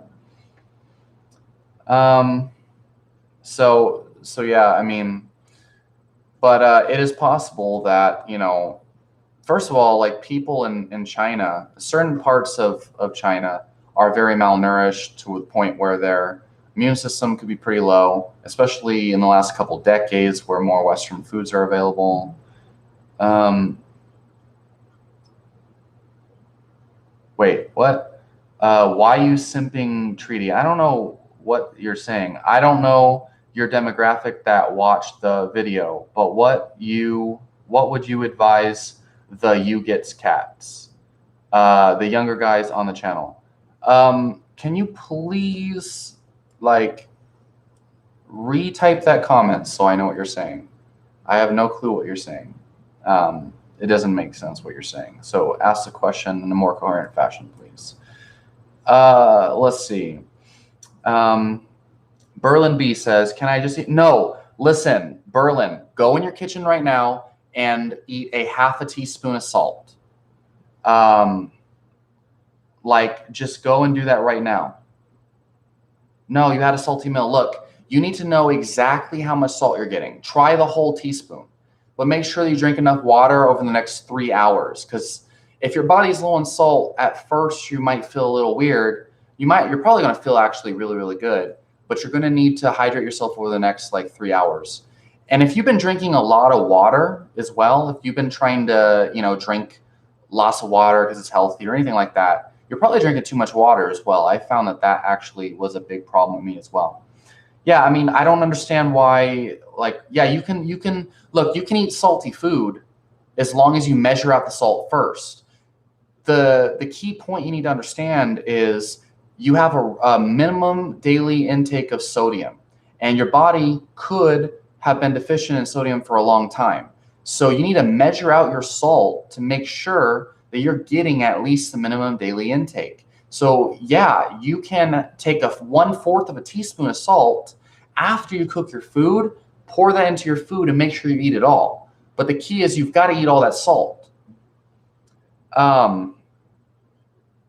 So so make sure you get enough salt, measure out your salt.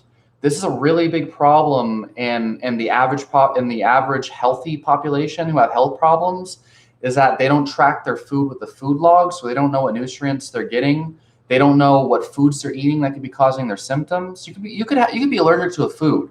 You could be allergic to a food that's causing what is it? Like an allergic reaction, hypolytic shock or whatever, analytic shock.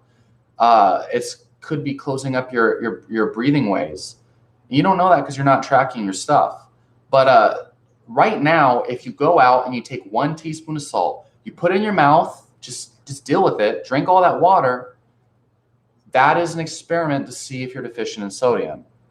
And it's like, it's just going to give you a net benefit. But again, check, if you have kidney disease, if you have diabetes, if you're on medications, if you have heart failure, then you might not want to be supplementing with that much salt. But just because, healthy kidneys can filter out up to a teaspoon every 5 minutes of salt. So yeah, if you're healthy, what in the world is stopping you from just going and doing that experiment? But after you do that experiment with the salt, then you can start to add, little bits of salt throughout the day. But you've got to make sure you're getting enough salt.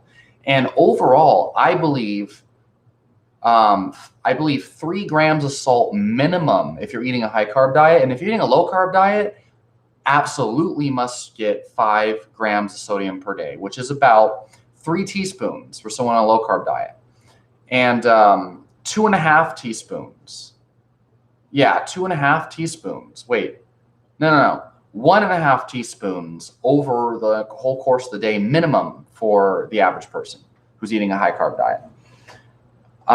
So I'm sorry, you guys, I'm not able to keep up with all these questions. I'm doing my best. I'm going to do my best to answer every single one of them. Definitely keep asking. Let's see here. Why are you simping today? My other question is, what would you do about general? Okay, so GERD and acid reflux. Okay, so if you have acid reflux and GERD, what you're suffering from is low stomach acid. Okay, and so your stomach pH is too alkaline.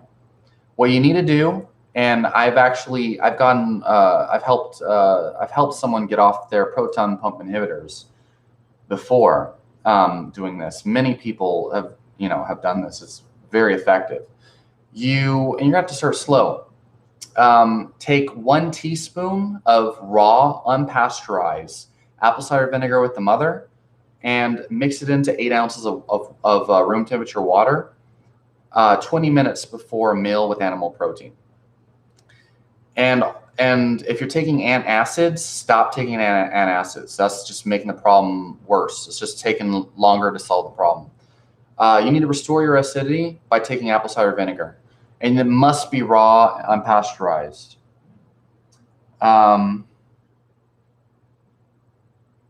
Cat's claw is a decent immune booster. Burdock root and dandelion are mostly for increasing the excretion of substances through liver detoxification and through the urine. It basically increases fluid bile, increases bile from the liver, and it basically acts as a diuretic, and it stimulates bile. That's what burdock root and dandelion do, and it's wise these people recommend these things, but that's wrong. That's not a good strategy. Cat's claw, maybe, but burdock root, dandelion, and chamomile, I don't think so. What I think is probably the best option, again, following a low carb diet, removing polyunsaturated omega-6 oils from your diet, eating mostly saturated fats, mostly red meat, allowing yourself some, berries or tubers if you'd like, and getting regular exercise. Within 2 weeks, you can improve your metabolic health significantly, which will also boost your immunity and help improve your immunity to COVID. And then vitamin C, high doses of vitamin C, 1 to 4 grams per day. Vitamin D, because that's been a huge correlated factor involved in COVID-19. And then if you do get sick with it, echinacea and golden seal, if you start to develop like symptoms, immediately start to take echinacea and golden seal at the onset of symptoms. And that's your best immune boosting herb combination right there. Echinacea and golden seal, along with a regular intake of raw garlic and onions. And then, vitamin C, high doses, vitamin D, because, that's very important in regards to COVID. And what was the other one? Oh yeah, NAC, N-acetyl cysteine.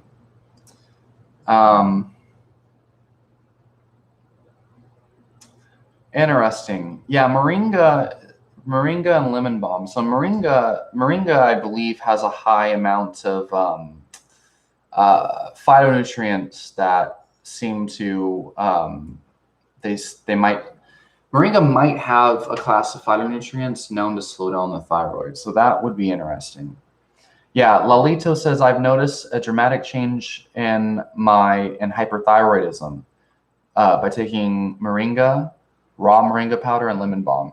Yeah, and I wouldn't recommend that to the average person. I have a whole thing of moringa powder in my cabinet, and I am scared to take it because I believe that it might have estrogenic properties and certain properties on hormones that should be used only in medicinal purposes. So if you're trying to treat hyperthyroidism, that's fine, but for the average person, I wouldn't recommend taking moringa. It is a good source of nutrients, but it has certain phytochemicals that can be problematic in some, but can be helpful for others. Let's see. I skipped a whole bunch of questions, you guys, so I'm gonna go through this and see what I might have skipped. Let's see. Don't mean to take over a live stream. Let's see. College course. I took a college course on anxiety and learned sodium is a stressor hormone. So limiting salt will not help with anxiety. Limiting salt's only going to cause electrolyte imbalances, and it's going to potentially put you at risk for symptoms of what people call adrenal fatigue. It's a very bad idea. You're likely to feel more anxious, have more health problems, and also your body is going to excrete any excess salt as long as you have healthy kidneys and don't suffer from other health problems or take diuretic medications or something like that. So there's really no chance of somebody developing anxiety from salt. Their body's only going to excrete it. But if you don't get enough salt, that's a different story. Let's see. Yeah, mindfulness meditation is good for anxiety, Kathy Crackcorn says.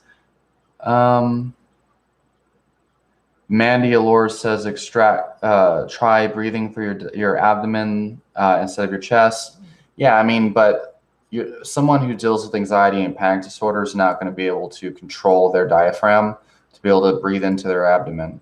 And so you got to practice slow, controlled breathing, in particular on the in-breath and box breathing in order to engage the diaphragm. Yeah, N95 is easier to breathe through, better than surgical. But the N95 mask specifically for COVID-19, from what I've seen, the particle size of COVID is so small that factually speaking, it should be able to slip through the N95 mask. But if you're concerned about breathing better and you don't want to piss people off or get a ticket for not wearing a mask, the N95 mask is probably a good idea. The mask is just so people don't spit when talking. Yeah, I mean, that is more of what it would prevent rather than the spread of COVID in general, like bacteria getting through it. Mask helps to slow the spreading. I mean, that's not necessary, or that's not necessarily true, but there's a lot of good evidence that suggests that. And if anything, the mask is going to help rather than hurt. So Mandy Allure says her cousin had COVID and is in good health. Well, just because you have COVID-19 does not mean that you're going to suffer from the ill effects of it, the serious effects of it. Mandy Allure says they had to go on oxygen, antibiotics, and had a plasma transfusion. So that plasma transfusion actually seems to be very effective. So a very close relative who was he was 79 years old and had a pacemaker in his heart and was diagnosed with heart failure a couple of years ago, actually contracted COVID-19 and was in the hospital with it. And he actually received a plasma transfusion, and they released him in 3 days. He recovered in 3 days of COVID-19 with a plasma infusion. And so first of all, if plasma infusion is effective on COVID-19, that's how I know that COVID-19 is not a hoax. Because if COVID-19 was a hoax, The plasma transfusion would not work. Now, of course, if you really want to get conspiracy on people, you could say, well, what if the plasma transfusion doesn't actually contain COVID-19 antibodies, and it's like it's just, some kind of cover up. That's possible, but the fact is the plasma transfusion works, and I'm pretty sure a whistleblower would have came out by now if the plasma transfusion was fake. But yeah, I have a relative who was 79 years old with a pacemaker and recovered from COVID-19 from a plasma transfusion. So that's pretty fascinating. Let's see. Does vitamin D help support heart and lung function in the body? Vitamin D supports all functions in the body. But its main benefits as far as COVID is supporting the immune system, and the fact that you need optimal vitamin D status to regulate all other enzymatic processes and hormones in your body. And you need optimal vitamin D status to be a healthy, normal functioning human, which a normal, healthy functioning human should be able to be immune to these viruses and things and grow stronger through hormesis. So you need vitamin D because it's an essential vitamin for your body. And if you don't meet that requirement, then you'll be deficient in immunity, energy, vigor, and health. So let's see. Lemon balm tea is not the best for anxiety. Yeah, I mean, I've taken lemon balm. I actually have loose leaf lemon balm. I actually have a whole bag of lemon balm, loose leaf herb, in my cabinet, and it's good. It basically helps to increase GABA, which is the body's main calming neurotransmitter, the main inhibitory neurotransmitter.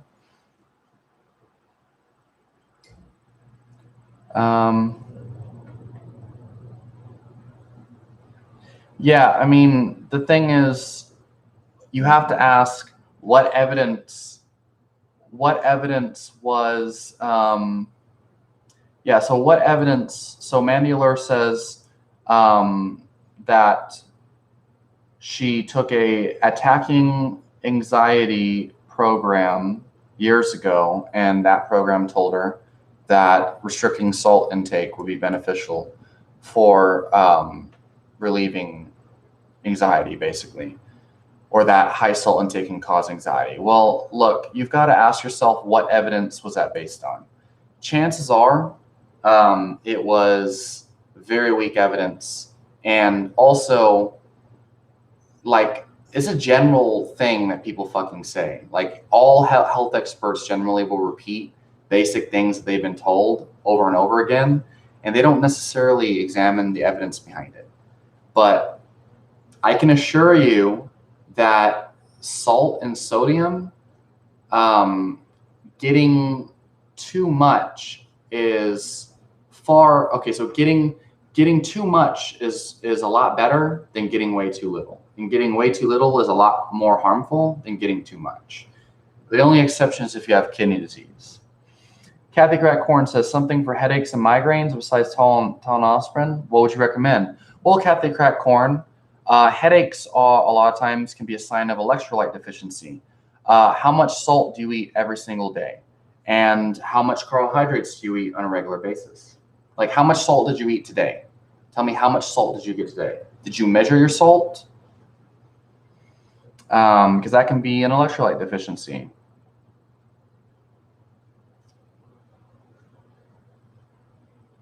Yes, Mandy Allures. I mean, I'm not really close to him or anything like that, but he's a very close member of the family, you could say.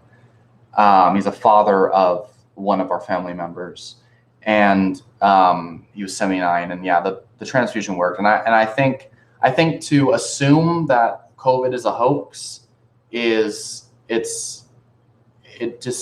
doesn't make sense. And to assume that COVID to assume COVID is a hoax is not rational. But also to assume that there's no chance of COVID being a hoax is also irrational. What I believe is You cannot prove many truths, especially as far as science is concerned, but you can provide evidence and then make a judgment based on evidence. And so, and there's a lot more evidence that COVID is real, a lot more, especially when you know people who have it, when you're when they're doing transfusions of antibodies to cure it, and when they're testing it but there's a lot of false negatives though, or false positives. There's a lot of false positive tests of COVID. And that's a huge problem, and that is very suspicious. So, I mean, again, it could be a hoax, and I think it's ridiculous to insist that it's not a hoax. But I think it's ridiculous to also insist that it is a hoax, especially since most of the evidence says it isn't a hoax, right? I skipped over another question I really want to ask. Why You Simping Treaty said, what evidence or what advice would you give younger guys on the channel? Advice I would give younger people on the channel about what, though? What advice would I give younger people, like teenagers and stuff? As you get older, question everything, and especially conspiracy theories. Understand that a lot of conspiracy theories might be true, but the trick is to never fully buy into anything. Don't believe full-heartedly in conspiracy theories, and definitely don't believe full-heartedly in mainstream opinions. That would be the thing I would like to advise to younger generations, because that will help provide them the tools to solve most problems in life. Most of the problems that mainstream society deals with is caused by groupthink. It's caused by, this is the way reality is. Everybody else says this is the way reality is. This is the way reality always has been for me. Therefore, there's no way I can change my reality. And so anytime you deal with a health problem, for example, you think, everyone says doctors are the ones to go to. Doctors have medical degrees and blah, blah, blah. And then they go through the ringer of the medical system and realize that they can't help them. So they feel helpless. And doctors usually make them feel even more helpless because they tell them that they're doomed for the rest of their life and, yada, yada, or it's a genetic disease because they don't actually know what's going on. And so it's important to think for yourself. And the only way to really think for yourself and not be controlled by other people's beliefs and things is to never buy in fully to anything else. And that's really hard for people to do. Everyone wants to join a tribe. And eat more meat. Eat more meat and eat less junk. That's the other thing. Eat more red meat. All right. Andrew Todd. Lizanna, can you do some extensive research and trials on iodine? So, first of all, Andrew Todd, thank you very much for your question. I'm glad that you're joining us here on this live stream. I appreciate your comments, my friend. Now, can I do extensive research and trials on iodine? So what you're asking me is, can I read up deep on iodine and experiment with iodine? And now that I can do. So I actually have a whole vial, a whole tincture of Lugol's iodine, actually, sitting in my cabinet. And I actually took a whole tincture of that yesterday on accident because I was on the phone with someone yesterday. I was on the phone with one of my good friends. We were on the phone for an hour, and we were talking about helping her with her, trying to get her on iodine to see if that'll help her thyroid or whatever. And I was talking about how I have this iodine in the house, right? And I was on the phone, and it was an hour long, and I was super tired. I took the whole tincture of iodine. I took a whole tincture of Lugol's iodine, and I started getting, after 20 minutes, my hands started getting really tingly, and I got really bad tingles, and it was starting to scare me because one of the side effects of iodine poisoning is loss of circulation and coma. I was like, oh shit, this is bad. And back in my anxiety days, I would have had a panic attack. But since I've conquered that, I was actually fine. But I know I overdosed on iodine. And after about 45 minutes of taking that whole tincture of iodine, or not the whole tincture, but like a whole dropper full, I started burning up bad. I started burning up bad. I had like full body heat. It was bad. Um, but after like 3 hours, it was over with because I started drinking more water to flush it out. Oh my God, that was crazy. But yeah, I'll do. I'm thinking about taking a low dose of iodine supplementation because there's a possibility that I might be deficient in it, and there's a possibility that a lot of people might be deficient in it. It's very important.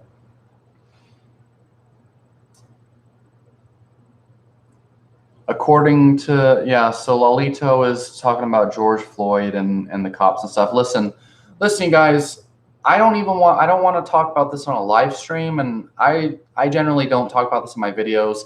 I don't post a lot of sasses about these types of things because I focus on helping people, and I don't think that it helps people to so I mean, I guess it's interesting to talk about these things, but I do my best to, like, if there's a problem, like for example, racism. I'll just say I think racism is obviously wrong, and for me personally, since a very young age, my best friend was black. His name was John Riley, and he's black. I have plenty of pictures with him, and he had moved away back in 2013, which is unfortunate, and I still stay in contact with him. And we used to hang out every single day. And then, and he was black, and we were best friends since I was born, really. And then my other best friend, his name was Token. I have videos on this channel of me and him talking and having a good time. And he's very black, and he's from the like the east side of San Antonio, which is, the poverty side. That's, and if you believe in systematic racism, then that's the housing that they were given generations ago or whatever it was. But the point is, though, he's black, but he was my absolute best friend from 2010 until like 2018. I started to stop talking to him because there's some personal issues we started having involving some of the choices he was making. But Jason Strappa, the Strap Master, I don't know why I call him that, but Jason Strappa asks, why do you always call me a bald bitch when I have hair? And you are in fact a bald bitch. Well, Jason, first of all, you look like Bobby Hill. You look like Bobby Hill. And it doesn't help that you constantly post memes with Bobby Hill in it, okay? And the things that these memes say, it sounds like something that it's a good way to express yourself because you look like Bobby Hill. So, I mean, you look like Bobby Hill. And that's all there is to it, Jason. As far as me being a bald bitch, that sounds very sexual and arousing. And I would appreciate it if you would not come on my live stream talking dirty to me, sir. But as I was saying before, Jason Strappa, or Bobby Hill, also known as Bobby Hill, before he interrupted me rudely with his arousing comment about how I'm a bald bitch in his eyes. His beautiful blue eyes. No homo, of course. As I was saying, first of all, my best friends pretty much all my life, my main squeezes, other than, I had another best friend named Ziggy for multiple years. And they've all been black. And so that alone says even subconscious racism didn't exist as far as I'm concerned, in my heart, at least. And then the other thing is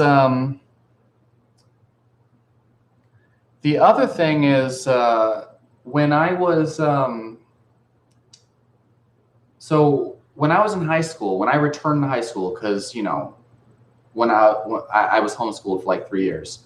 When I returned to high school, my freshman year, actually from middle school onward, I went to various alternative schools on the east side of town, which is where a lot of minorities live, And these schools, I was the only white kid there multiple times. Throughout high school, I spent 2 years in alternative high schools that were mostly black kids. And then there were a smaller portion of Mexican kids, but they were Mexicans as well, or Hispanic or whatever. And then I was the only white kid there. And, you know, I actually did very well because I can freestyle rap. And I could bust a random ass flow off the top of my head right now, even though I don't practice anymore. And I used to always freestyle rap with all of the, black and Hispanic kids. And I was the only white kid there. And there was one white girl there as well at one of these schools. And she happened to become my girlfriend after a while, which was a very weird thing. And I actually was not attracted to her. I've always been attracted to Latinas. That's the other thing. All my ex-girlfriends are from Mexico, just so you all know. They were from Mexico, and most of my ex-girlfriends, they actually have a green card. So I'm very very not racist as far as that's concerned. And again, throughout high school, I was the only white kid there, and I would freestyle rap and with all the kids, and they loved me. They called me Wolf Gangsta. It was actually a Hispanic kid named Felipe in 9th grade who named me Wolf Gangsta. And then Wolf Gizzle, Wolf Gasm, the Latina girls would call me. So, I've always been, friends with people of all different colors, and I've never discriminated in that way. And I think that that's ignorant. So as far as talking about George Floyd and this and that, as far as if it's a conspiracy or not, I don't even really see a reason to focus on whether it's a conspiracy or not.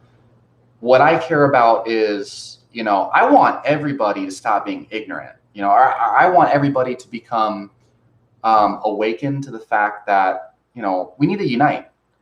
I want everybody to focus on unity. And anybody who's ignorant enough to, judge people for the skin, and even, there's a lot of talk about subconsciously assuming somebody is a threat because of their skin color. And that I can understand, actually. I can see how you can make an argument for that. And systemic racism, my younger brother actually has contributed a lot of money towards, certain social justice groups for that cause. And he's explained to me what Black Lives Matter actually is. And so, I think that it's for a good cause, but I think a lot of people don't understand what it is, and that can cause problems. I think though that equality is very important. And I think, even within groups of white people too, and I'm not talking about racism, I'm talking about ignorance here. Even within groups of white people or people the same color of all types, but especially white people. Like I live on a very rich side of town right now. And there's just ugly people out there who don't give a fuck who you are, and everyone's their enemy. But there's also people like on my side of town, if you go to Starbucks, like on a regular basis, there's some really nice rich person in the front that pays for everybody's a meal in Starbucks that's in the back of the line or whatever, and then you have other people who cause a really big deal at the Starbucks line, and there's just hate and discrimination of all kinds, and I just want it to stop. So yeah, the human race, exactly. And that's not, and honestly, I do think systematic racism actually does exist, but it's just that most people don't know what systematic racism actually is. And that's a very complicated problem, and it involves a lot of nuances. And I think that it deserves a lot of discussion on how to actually solve it. It's a very deep issue. It's very complicated. And I don't even want to start talking about it on live stream because it's so complicated, and if people take me out of context, But yeah, I want other people to see things the way I see it, so that they can interact with everyone and judge them only based on their personality, and their intentions, really. What about redhead women? Yeah, I actually I find some redhead women attractive. I mean, I do have a red beard and other red hair on my body that I'm not going to talk about. Although I was originally bleached blonde before I went bald. But yeah, let's see. Research dry fasting. The reason I say this is because I never believed in dry fasting, but I've recently experienced it to be much better at fasting. Yeah, okay. So I'll research the specific doctor that you're talking about in dry fasting. Andrew Todd says to research dry fasting from Dr. Flinov. And he says that he believes there's better benefits than regular fasting. So whenever people talk to me about dry fasting and stuff like that, I usually just I see dry fasting as potentially problematic. I see it as something that, like, a lot of people, I don't see a point in doing it. I guess if you're trying to give your kidneys a rest or something, maybe. But I think if you do that, be very careful about the duration and the frequency. Like once every 3 months at the most, and I mean, because that can cause a lot of health problems. Like if you got to be careful about AFib, if your heart starts skipping a beat, irregular heart patterns and stuff like that from electrolyte deficiencies. Because when you fast for a long period of time, you start dumping glycogen and glucose and whatnot, and then your body loses sodium and potassium, and then it loses water as well. And now you're purposely dry fasting. Professional fighters go through a really hard weight cut that involves dropping carbs down and fasting and dehydrating themselves. And there's some really bad side effects for them. Of course, it's more extreme. But yeah, I mean, that's a delicate thing. And if you're not drinking water and supplementing with electrolytes, if your heart starts to go into a irregular rhythm and you develop AFib, that can put you in the deathbed real fast. So that's why I don't like to encourage people to do that. But I'll do some research because, again, that's another one of these things that I haven't really researched enough. And the reason why I don't research is because I don't really see a point in doing it. I don't know why someone would want to do something like that. I think a regular fast would be good enough. I think fat fasting is probably ideal. I think juice fasting is the stupidest thing you can do. But fat fasting, I think, is a good idea. Let's see. Continue asking questions, you all. If you have anything else, I'm going to come up here. Evidence is hard to go by. So many false claims. That's not true. So Mandy Allure says, evidence is hard to go by. So many false claims. I talk mostly through experience and research. Okay, so look, evidence is easy to find if you know what quality evidence is. So it depends on what we're talking about. If we're talking about COVID-19, the type of evidence that you want to look for is, so you want to look for patterns involved in, the health status of people admitted to the hospitals. That's the first thing. And that is very reliable. And if you see that over 85% of people admitted to all hospitals in all regions have pre-existing metabolic syndrome, then that is really good evidence that metabolic syndrome makes you more susceptible to developing serious complications of COVID, because only people with serious complications of COVID are allowed to be admitted into the hospitals for it. And so those are the worst case scenarios. And so that's really good evidence. Second part of evidence is, like, for example, with masks. So if you see epidemiology studies, this is one subject that epidemiology and population studies might be beneficial for. If you see like a couple of different populations that start to wear masks for COVID, and a couple of populations that don't wear masks, and they lift the lockdowns for these populations, and you see that the populations who wear the masks have less transmission and less cases of COVID, or at least less hospitalizations, and compared to the group that doesn't wear masks, then then there's a good chance that masks might actually, reduce the risk of infection, and that is good evidence, Now, with that being said, that's not proof. That's the thing that you got to understand is evidence, but it's not proof that masks are actually effective. It's not proof that metabolic syndrome causes, COVID or something like that. But it's just the best evidence we have. And then after you look at the patterns from the evidence, when we're talking about COVID, for example, you have to weigh the overall net positives versus the overall net negatives. So, for example, wearing a mask. If you see that the populations who wear masks have a lower risk of infection compared to ones who don't, and wearing a mask doesn't really seem to be too much of a burden on people's health at all, even with people who have asthma. Now that is a gray area. But but for most people who don't have any health problems and they're protesting about the mask, or they're like, like I had some guy fight me on one of my security shifts over it. Like, do you really want to get choked out by, an MMA fighter today? Like over a mask, One that I personally, if it was up to me, I would understand, but because I do feel like it hinders my breathing a little bit. But the point is, if it's not hurting you and there's evidence that, the best evidence is just as good, then you should do it. Point is, evidence is not hard to come by. You just have to know what good evidence looks like. But So Mandy Allure says that she's talking in general, evidence is hard to come by. But I mean, but that's the thing, is the same principle applies to everything, is that evidence is not hard to come by. And there's an abundance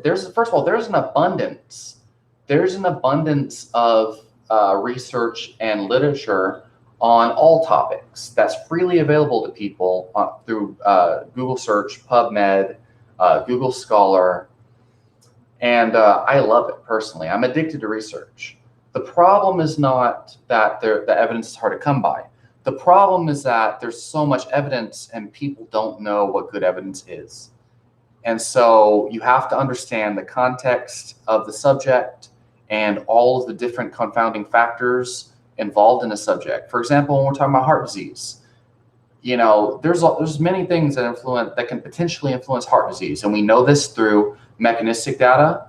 We know this through direct hands-on experience and expert opinion and speculation. We know this through various intervention trials and cohort studies. So we know through these very studies in question that there's a wide variety of factors that might actually influence heart health. Then, when you're looking at intervention trials on heart health, for example, comparing two diets together, right?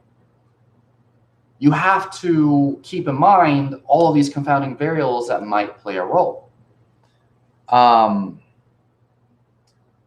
It depends on how good you're finding it. Well, I don't know what you mean, but there's a lot of false info on the interwebs. Yeah. So look, if you're reading actual research and you know how to read research, then none of that's really a problem. The problem is that people don't know what good research looks like. They don't know what good evidence is, and they don't know how to examine studies.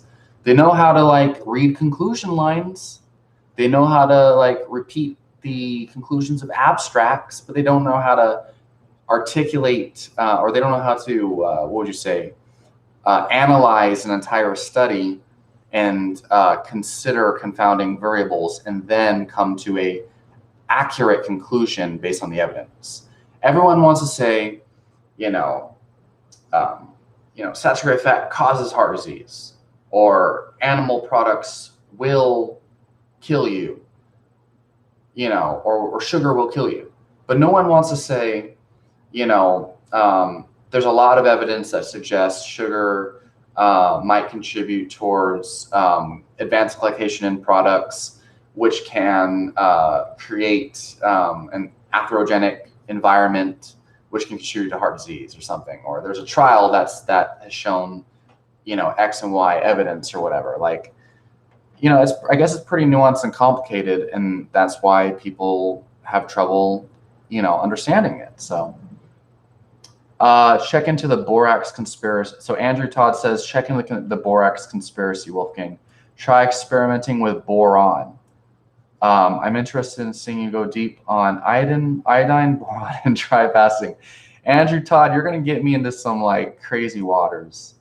But honestly, iodine and boron are two things that I used to research a lot. Like back in 2016, I was really into that stuff. And boric acid as well. Dry fasting, not so much, but I'll look into that. Evidence is easy to find if you know what. Andrew Todd quoting me and stuff. Hey, I'm gonna actually put that like on my Facebook or something too. That's a good one. Thank you for quoting me there. Each type of mask has their own amount of protection. One are not all the same mask, but people must learn the difference. Yeah. So Mandy, that's a good example of a confounding variable that I'm talking about. So there you go. So if you have population studies that show the population that wears masks has less infections than the population that doesn't wear masks, that is evidence that the population with masks, that masks can prevent infection. But at the same time, you have to take in consideration that not all masks are the same. And if they consider like putting my shirt up over my nose and my mouth as a mask, that can play a role in contributing to faulty results. So look, what you got to understand is it's about determining probability of health outcomes based and interventions based on the best evidence that we could possibly get. And that's the best that we can do with science. So, for those of you who have, beliefs that people claim are pseudoscience or are not supported by science, now that is stupid. Like, it's stupid. It's ridiculous to belittle somebody just because their beliefs don't align with the person's like scientific standard or something. Because science in general doesn't prove truth or causation, or it doesn't prove truth or proof. It doesn't prove truth, damn it, unless it's like math or something. So, for example, let's say that Andrew Todd decided to do a dry fast for like 3 days, and it cured his depression or something. To belittle the guy because there's no science to support dry fasting and depression, and say it's not based on science and the guy is like, crazy or something for it. Like, that is stupid. Like, oh, Andrew Todd is a quack for telling people that he cured his depression with dry fasting because it's not scientific. Now, that is irresponsible and ignorant. That's ignorance, okay? There's a lot of these quack watch people who claim to be science-based, and they're belittling people and calling them quacks just because they promote things like spirituality and positive thinking and stuff like that. And, or even people who promote things like taking chamomile for anxiety, and then they're called a quack or something, or for promoting a carnivorous diet because there's thousands of people who claim it cured their irritable bowel syndrome or autoimmune disease. To call them a quack because it doesn't align with like mainstream science. And that doesn't mean it has nothing to do with science. Okay, that is not how the scientific method is supposed to work. Calling people quacks because it doesn't, there's not enough evidence or something like, yeah. So you got to understand how science works, and you gotta filter out these quack watch people because they spoil science. Like, they destroy the beauty of what science actually is. That egotistical bullshit. Thank you. yeah, is it Aluris or Alurs? I don't know how to say your last name. I apologize, but I appreciate the comment. Oh man. Sadie Lamp Duo. So, Sadie Lamp Duo. So, I need to know, is it both of you who are commenting, or is it Eric, or who's using the account right now and commenting? Are y'all both watching?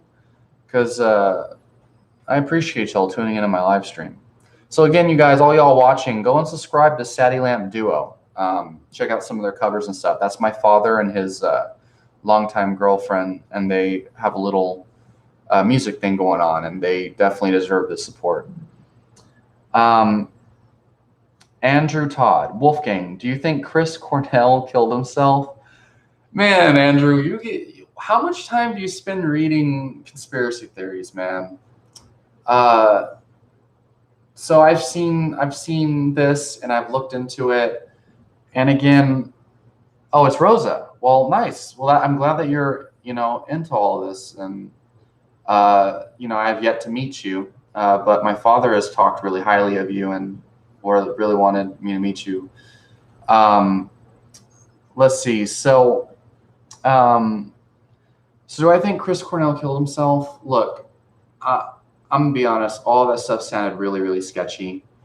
Again, this falls under the same principle as pretty much everything. Is that I'm not going to say that I believe something or disbelieve something.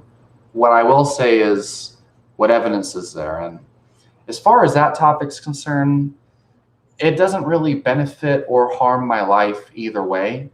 And so I don't really know. Did he? But I'll tell you this. I think that people should be very suspicious about all this crap that's going on. Absolutely. I think that there's a wide variety of things that can be going on right now. So I think it is suspicious how there's all these, celebrities and things are getting busted for the Jeffrey Epstein thing. I think not only is that, it's not that that's suspicious, but the fact that in the news you hear mostly about COVID-19, and then you hear about the social justice stuff and the riots and protesting that's been going on. And also the fact that there's a presidential election in November. I have not seen anything about the presidential election at all this year on any of my YouTube or the media or Facebook, and maybe that's the way the algorithm's set up. So I'll tell you this: I'm not against I'm not anti-conspiracy because I mean it's very possible that a lot of this stuff is like there's something more beneath the surface. But I think one thing that I find interesting is the people who are losing money during the pandemic thing, like the lockdowns, the oil companies who a lot of people believe founded the so-called NWO or something. The oil companies, a lot of people believe, are like running the world and stuff. They're the ones who've been losing money throughout the lockdown. That's why gas prices plummeted for quite some time. And so, I mean, that is one piece of evidence that it's not a conspiracy. But again, presidential elections are happening, and we don't hear much. I don't hear much about it.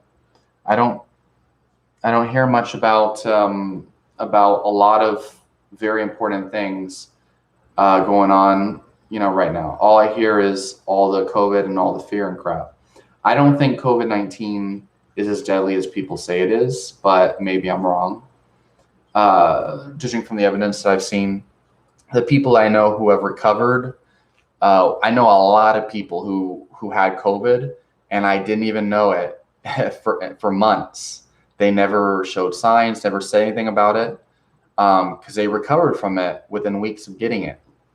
So, and I actually had worked with a whole group of people who they had COVID like months ago. And they had told me that the whole office building had gotten it, and all of them except for one had recovered within like 8 days. But during those 8 days, they felt like they were dying or something. Let's see, man, there's a lot of questions that I just didn't respond to. Kathy Crackcorn says, Kathy, are you still here, by the way? Kathy Crackcorn says, I've been taking BioK Plus 100% probiotic. I was very sick in 2016. So if that probiotic helps you, and I've seen that probiotic in the refrigerating section at my Natural Grocers, I would say that probiotic. So if that probiotic is helping you with something and you really feel like it's helping, then that's good. But I just want to throw it out there. If you're taking a probiotic just as a general health supplement, you might just be spending a lot of money on something that might not be doing so much. Let's keep in mind that probiotic supplements generally require, different temperatures to survive. Most of them are preferred to be refrigerated. And, if they're not handled properly when they're taken to the store from the manufacturer, and then when they're at the store too, then a lot of the probiotics can actually die. There's not really good evidence that probiotics play a causal role in health outcomes. There's a couple trials on irritable bowel syndrome that show that to be the case. There's only correlation evidence for probiotics and the gut microbiome and health outcomes. But there's no real good causal evidence of these things, of even having, we don't actually have causal evidence of a healthy gut microbiome. Like everyone who's like, oh yeah, the gut microbiome, and they're like, masturbating to this idea of like godlike gut microbiome.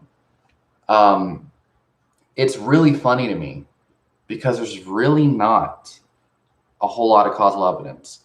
I think that there's one study where they did like a fecal transplant in mice, and they induced obesity by transplanting an obese mouse's gut microbiome in a healthy mouse's gut microbiome. But that was really shaky, and I keep seeing that reference, but I haven't been able to actually see the study. So it's mostly vegan doctors who reference that. That's the only one I've heard of.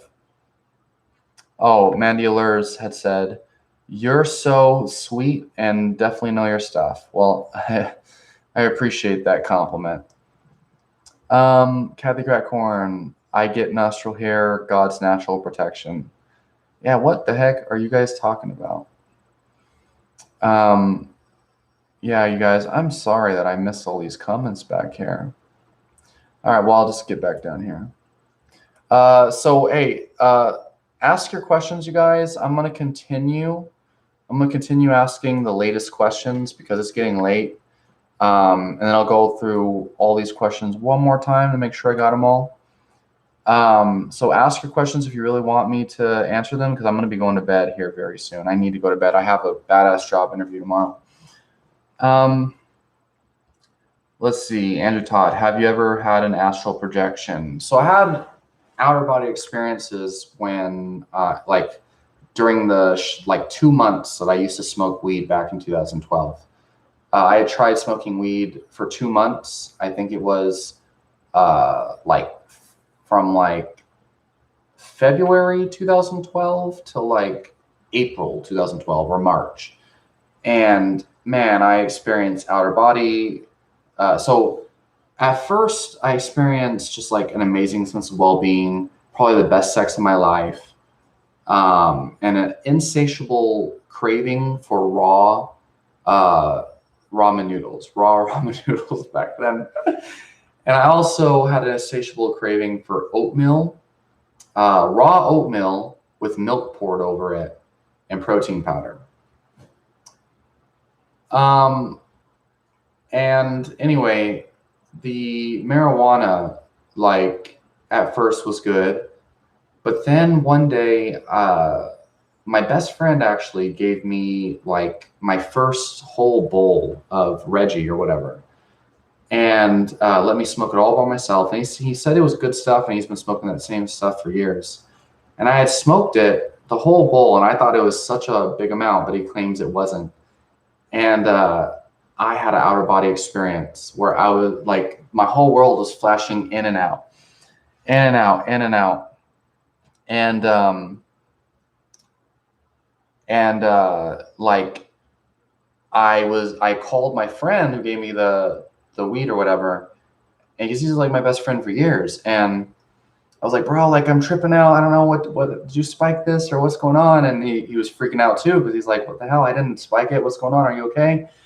And my heart was beating faster, and with every heartbeat I saw black, and I thought I was gonna die. And I heard the phone, like I heard my friend on the phone, even though the phone was like clear across the room.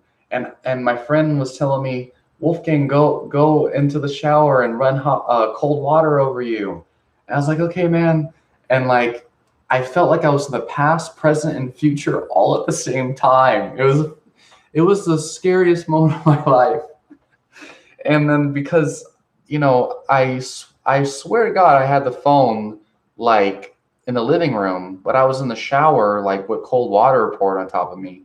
I was scared I was going to die in the shower. And I could still hear my friend talking on the phone, even though the phone was like in the living room. So then I thought that I had an outer body experience, and that's actually how I felt. I felt like I was in like the ethereal realm, or like I felt like I was in limbo reality or something. And thanks, Rosa. Tell Eric I said that I love him, and I hope that you all are doing awesome. Thank you for checking out my live stream, you all. So long story short, I never did astral projection, but I tripped out really bad on weed. And in 2017, my younger brother actually gave me and my ex-girlfriend tickets to go to, or not tickets, but he bought us a trip to San Diego. And in California, marijuana is actually legal. So we became friends with the barista at the hotel we were staying at, who actually had a pass for medicinal marijuana or whatever. And he actually hooked us up with medicinal grade, like brownies and stuff like that. And so we basically took medicinal grade marijuana, and I ate like half the package of brownies, which apparently I wasn't supposed to do. And then some random guy on the beach offered us a blunt of hydro or dro or whatever. And of course I don't even smoke weed. I'm not a weed smoker, but that was like a once in a long time thing, especially considering in 2012 when I tripped out and it scared the crap out of me. And so I took a thing of the random guy's like marijuana or whatever after eating like half a thing of the brownies. And within like 5, maybe 10 minutes, I started freaking out bad. And I just like sat on the ground, like, and we were out at a lake somewhere. And I was supposed to drive us home. And then my ex-girlfriend was also high. We were all high. And my ex-girlfriend, that was like the first time she's ever smoked too. So we were both like marijuana virgins. And I was tripping out. Apparently I was screaming for an ambulance in the lobby of the hotel room when we got back. And yeah, I mean, it was the most insane like thing, and it seems to happen every time I do that. So I don't fucking smoke weed anymore. But yeah, like that was the closest thing I've got to astral projection, you guys. Let's see. Mandy Allures says, I think it depends how much those who are in contact over the rest. Can possibly depend on the result, on how bad the outcome, but also those like me that are easier targets due to underlying condition. Yeah, I mean, Mandy, exactly. I think that's very rational. I mean, it's obvious the more close contact you have with someone, the more likely you are to transmit a respiratory infection. Absolutely.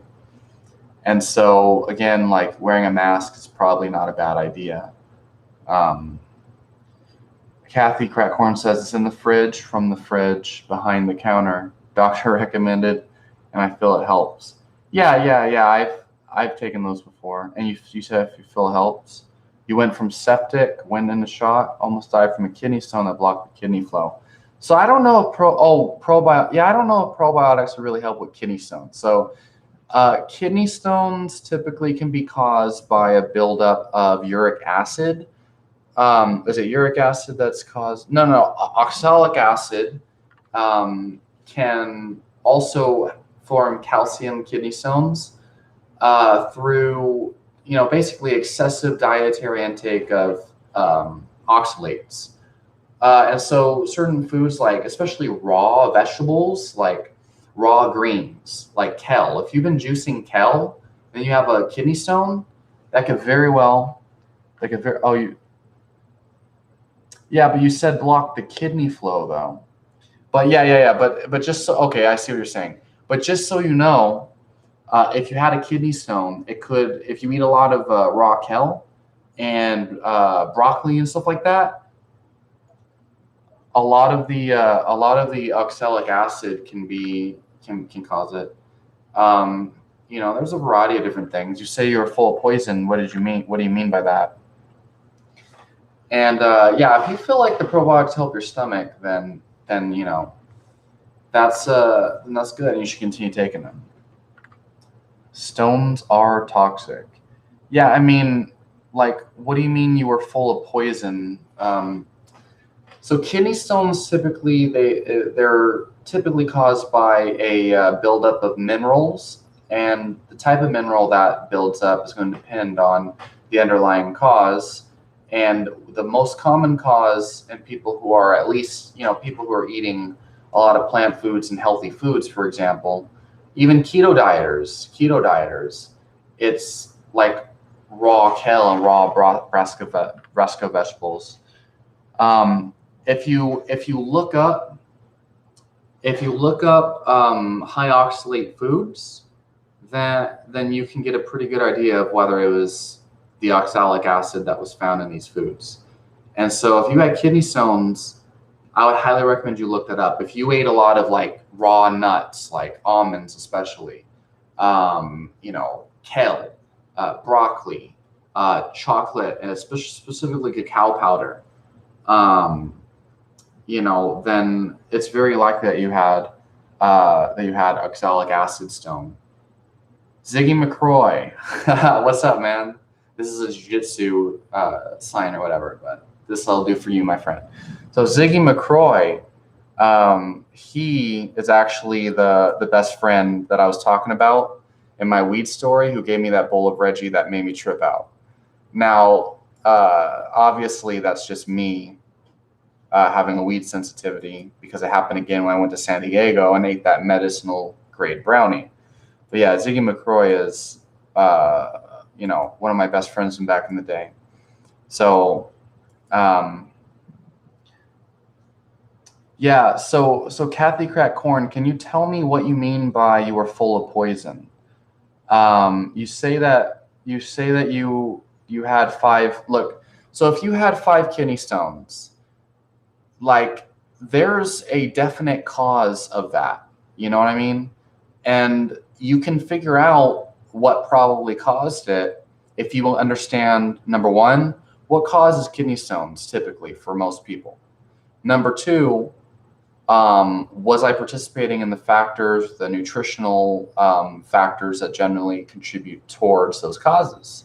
And so, like I said, one of them could be oxalic acid. So you could look up a chart of high oxalate foods, and you could ask yourself if those are foods you were eating, during the 2 years leading up to that time. You're not just born with kidney stones, Some random guy asked me, am I a banana? No. But nice assumption, though. Like, do I look like a banana? Is that a white joke? I don't really know. But if I am a banana, I suppose I'd rather be a banana than a refined carbohydrate, than a grain of sugar, right? Okay, so Mandy says she had symptoms of gallstones. Okay, gallstones are, so gallstones are very, very different from kidney stones, but gallstones can also be remedied without surgery, just so people know. And I know you don't want to hear this, but when you remove your gallbladder, first of all, this is why I don't like mainstream medical doctors. They're real quick to cut you open, and they don't really study the science behind alternative treatments. Surgery is not the only option for gallstones. It's just not. And when you remove your gallbladder, your body is going to have trouble metabolizing fat-soluble nutrients, and to a degree, the production of bile is to a degree suppressed. But your body has other mechanisms that take over for the gallbladder and producing bile. So, but you don't want to be removing organs for a problem that can be remedied without surgery. And that's not your fault, Mandy. That's the doctor's fault. It's the way it's not even the doctor's fault. It's the way that they're trained. And it's unfortunate. During the kidney stone, Mandy says she was on a very high acidic diet. Look, this idea of an acidic diet means nothing. Okay, not to say that there is a such thing. No, and as far as kidney function is concerned, the overall acidic load is important. But when you say acidic diet, that can mean millions of different things, because there's a science behind pH balance and acidity, and it has nothing to do with cancer, absolutely nothing. But it has nothing to do with Dr. Sebi and all that bullshit. It has everything to do with kidney function and mineral metabolism, which involves kidney stones and bone health. Yeah, I mean, that's a pretty crazy goal. Well, that's a pretty Yeah, I mean, risking death before you let them take out your gallbladder. I mean, I don't know about that either. Look, pharmaceutical medicine is not the devil, you guys. Pharmaceutical medicine is there when, you have a severe health issue that can't be solved, with your current level of knowledge through other means. For me, I wish that doctors understood, the cause of problems before they take out an organ, but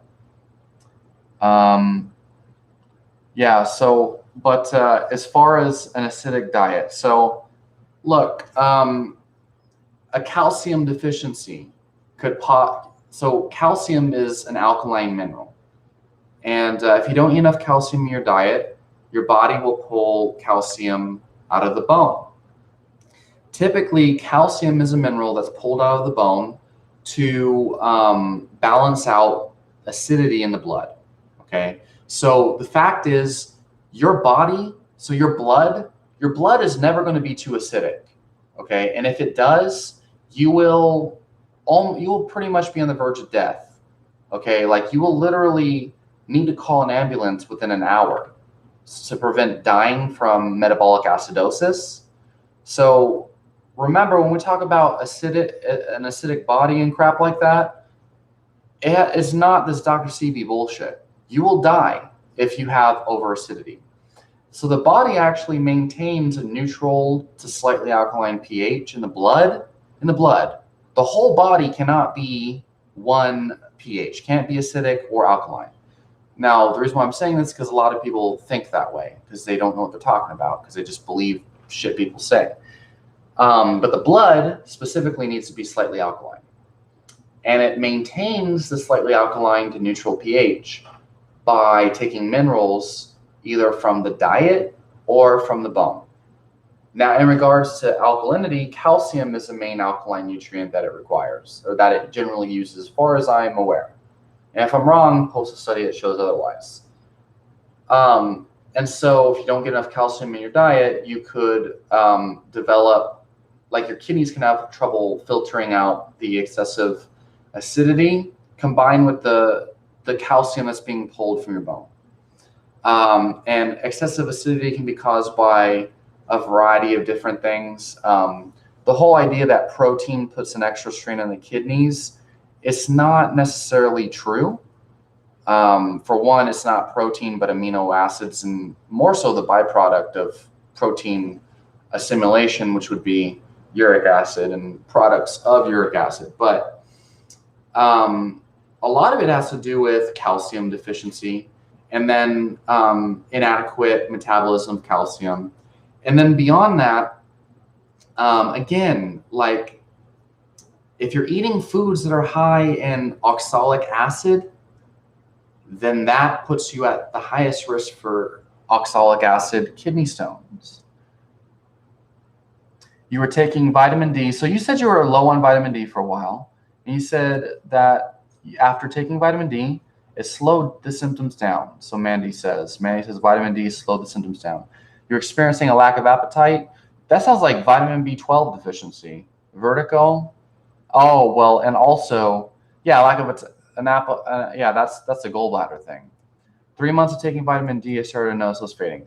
So, yeah, gallbladder problems can cause a lack of appetite. It can cause fatigue and gas pains, especially if you have a gallstone. But depending on what is causing your gallstone, which the only way to know what was causing your gallstone is by doing an assessment of your history, really, and especially leading up to that. If you're talking about gallbladder stones, that's interesting. Now, vitamin D helps regulate the metabolism of calcium. And so vitamin D deficiency could possibly cause calcium to end up in parts of the body that don't, that shouldn't be. And so that can include the kidneys, obviously. How about this, Wolfgang? If we are having gallbladder issue symptoms, what can we do to unclog and get the gallbladder to work well again? So, so the first thing is, depending on the individual person, what is causing the gallbladder problem to begin with?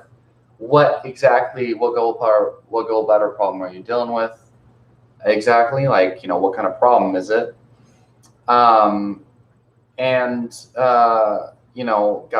Gotta get a good idea of the overall totality of the person's diet. From there, some general rules, obviously, remove the bad fats from the diet, polyunsaturated omega-6, increase the consumption of short chain fatty acids, things like butter, things like ghee, things like tallow, and also coconut oil, obviously. And from there, when you remove all the toxic things that, typically oxidized fats like deep fried foods and things are a suspected main contributor. After that, as far as actually doing like a gallbladder cleanse, I've actually accidentally done a gallbladder cleanse a long time ago when I first tried the keto diet, actually. So I accidentally did a cleanse when I made like a bone broth, and I read that I needed more fats in my keto diet back in like 2015 when I was trying it the first time. And so I added like 2 tablespoons of, I added like a half a cup of olive oil and a half a cup of coconut oil, and then like a half a cup of apple cider vinegar to my bone broth, and I drank it because I thought I was going to get my fats for the keto diet at the time. And what ended up happening was I ended up shitting out a ton of little pellets. And I looked it up, and apparently there's a lot of people on a website called Earth Clinic. So a fun tip to all y'all watching, any problem you might have, look up like gallbladder and then Earth Clinic in Google, and you'll find the best remedies that people claim had helped for them. Also look up gallbladder cleanse in Google with Reddit after it, and look to see what other people have, anyone who's actually tried it, see what happens for them. And from what I've seen, a lot of people actually use apple cider vinegar combined with olive oil to do like a gallbladder cleanse. And people insist that they unclog gallbladder stones using that. And of course, mainstream medicine claims that that's bullshit. So I would look into that. But I would. Yeah, but I will look into that, and only if you have like a need to do it, and also be very careful. You know what I mean? And I'm not like telling people to do that. I'm just saying that is, as far as I remember, like the standard way of doing it. So man, I have someone had told me, somebody had made a comment that I completely like slipped my mind. Someone told me that they had emailed me for a consultation. And by the way, I'm offering consultations, you guys. Uh, Follow me on Instagram at Wolfgang Lozana. It's my channel name with no spaces. And I will, and send me a DM if you're interested in consultations. So Carmen 1999, I'm terribly sorry. Uh, I've been answering I've been trying so hard to keep up with all these people's questions that I overlooked your comment. Uh, but you say that you sent me a consult request. Um, so I'll look for it. But keep in mind, my Instagram is the best place to reach me with any of your questions and things and consults and things. Yeah. So COVID-19 actually causes blood clots, by the way. That's one of the main mechanisms that I've seen uh, a lot of experts agreed upon, and that seems to be the way that it causes its main severe effects in the late stages of it. Yeah, and chlorella, I don't think Mullen or chlorella are really a good idea. I think chlorella is good for like heavy metal chelation. Um, let's see.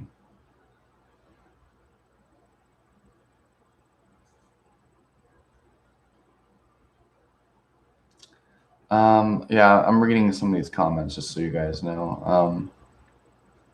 Yeah, what type of chlorella would I recommend? Yeah, I don't. So Lalito asked, what type of chlorella would I recommend? My question to you, Lalito, on what type of chlorella would I recommend? Why exactly are you wanting to take chlorella in the first place?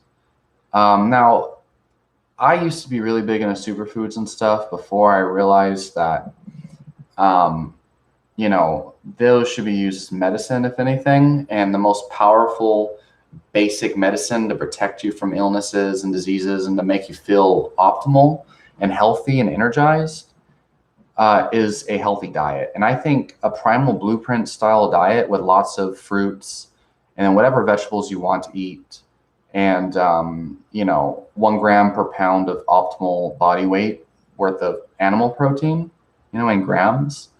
I think that that's like a start for most people. And if you have metabolic syndrome or metabolic issues, then cutting down on the carbs. Uh, Beyond that, like that's the most powerful thing you can do. Like taking chlorella for general health or detoxification, what people call. Um, I think that a lot of these things are, they're useful and there's potential benefits, but for general health, most people don't need them. There's a lot of kind of like mental masturbation that surrounds a lot of these supplements, and even like nutrition science and things. Even like the science of fasting, I think a lot of that is like mental masturbation. Um, let's see. More questions. More questions. My grandfather. Let's see. Um, Damn, he would walk 6 miles to the pub and then 6 miles home.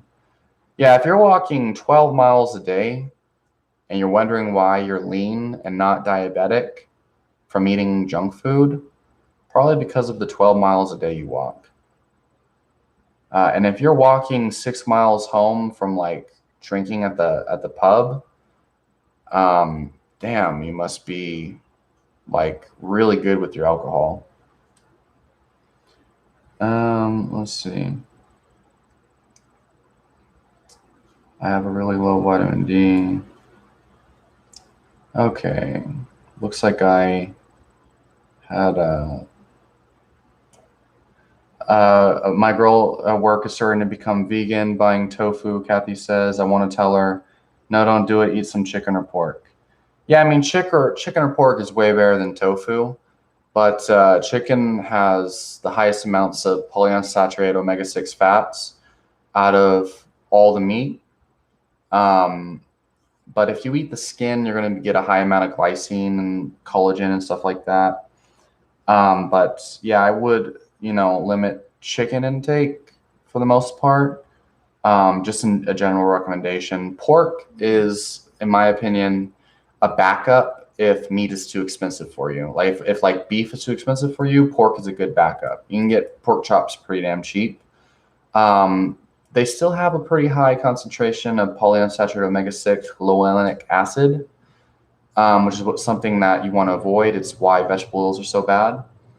But I think as long as the majority of your diet is like red meat, like ground beef, stuff like that, and you limit your amount of chicken fat that you eat, your linoleic acid levels should not become problematic. And even eating chicken, compared to the amount of omega-6 people get from vegetable oils, chicken isn't really that horrible in comparison.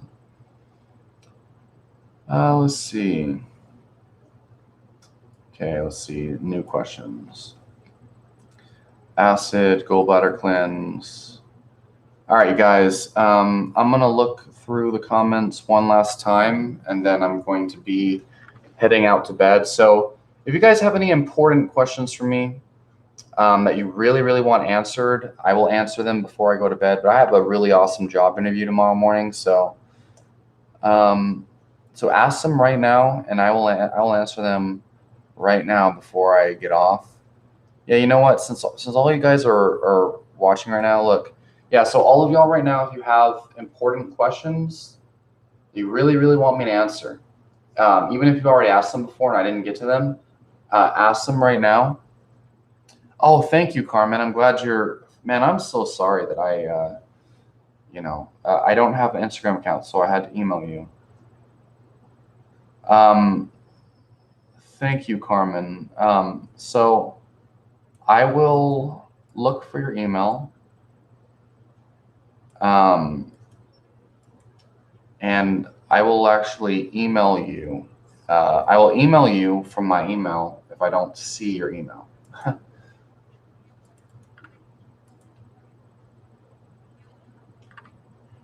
am terribly sorry for missing your thing.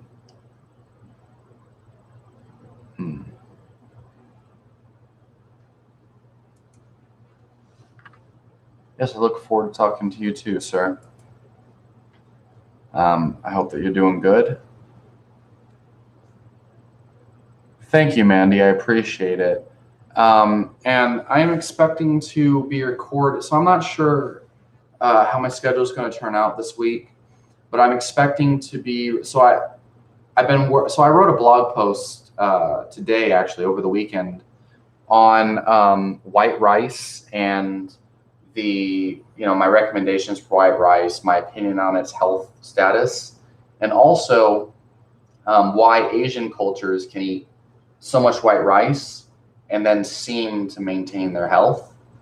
And I'm going to make it into a video, and I'll be posting it tomorrow. I already made a video about it earlier, but I felt like it wasn't to the point enough. I feel like there's too much fluff. So I'm gonna like make a better, straightforward video about that. I'm also going to make a video about barley because one of my subscribers, he goes by the name of Twerking Man on my comments. He private messaged me on Instagram asking me about barley, so I'm going to make a video about that. I know you will be busy now. Yeah, fermenting brown rice for 2 days and cooking it is way better than not soaking it at all. So that's very important. Thank you, Kathy. Thank you very much, Kathy. Thank you very much to all of y'all. And me, I'm sure most of y'all probably would assume like I'm super confident, and this is going to be a good interview. I'm not going to really say too much about it till I go there and present my credentials. People, they're gonna see my credentials, they're going to be like, wow, we need to get this guy on track, and it's going to be awesome. I've been looking forward to this opportunity for a long time.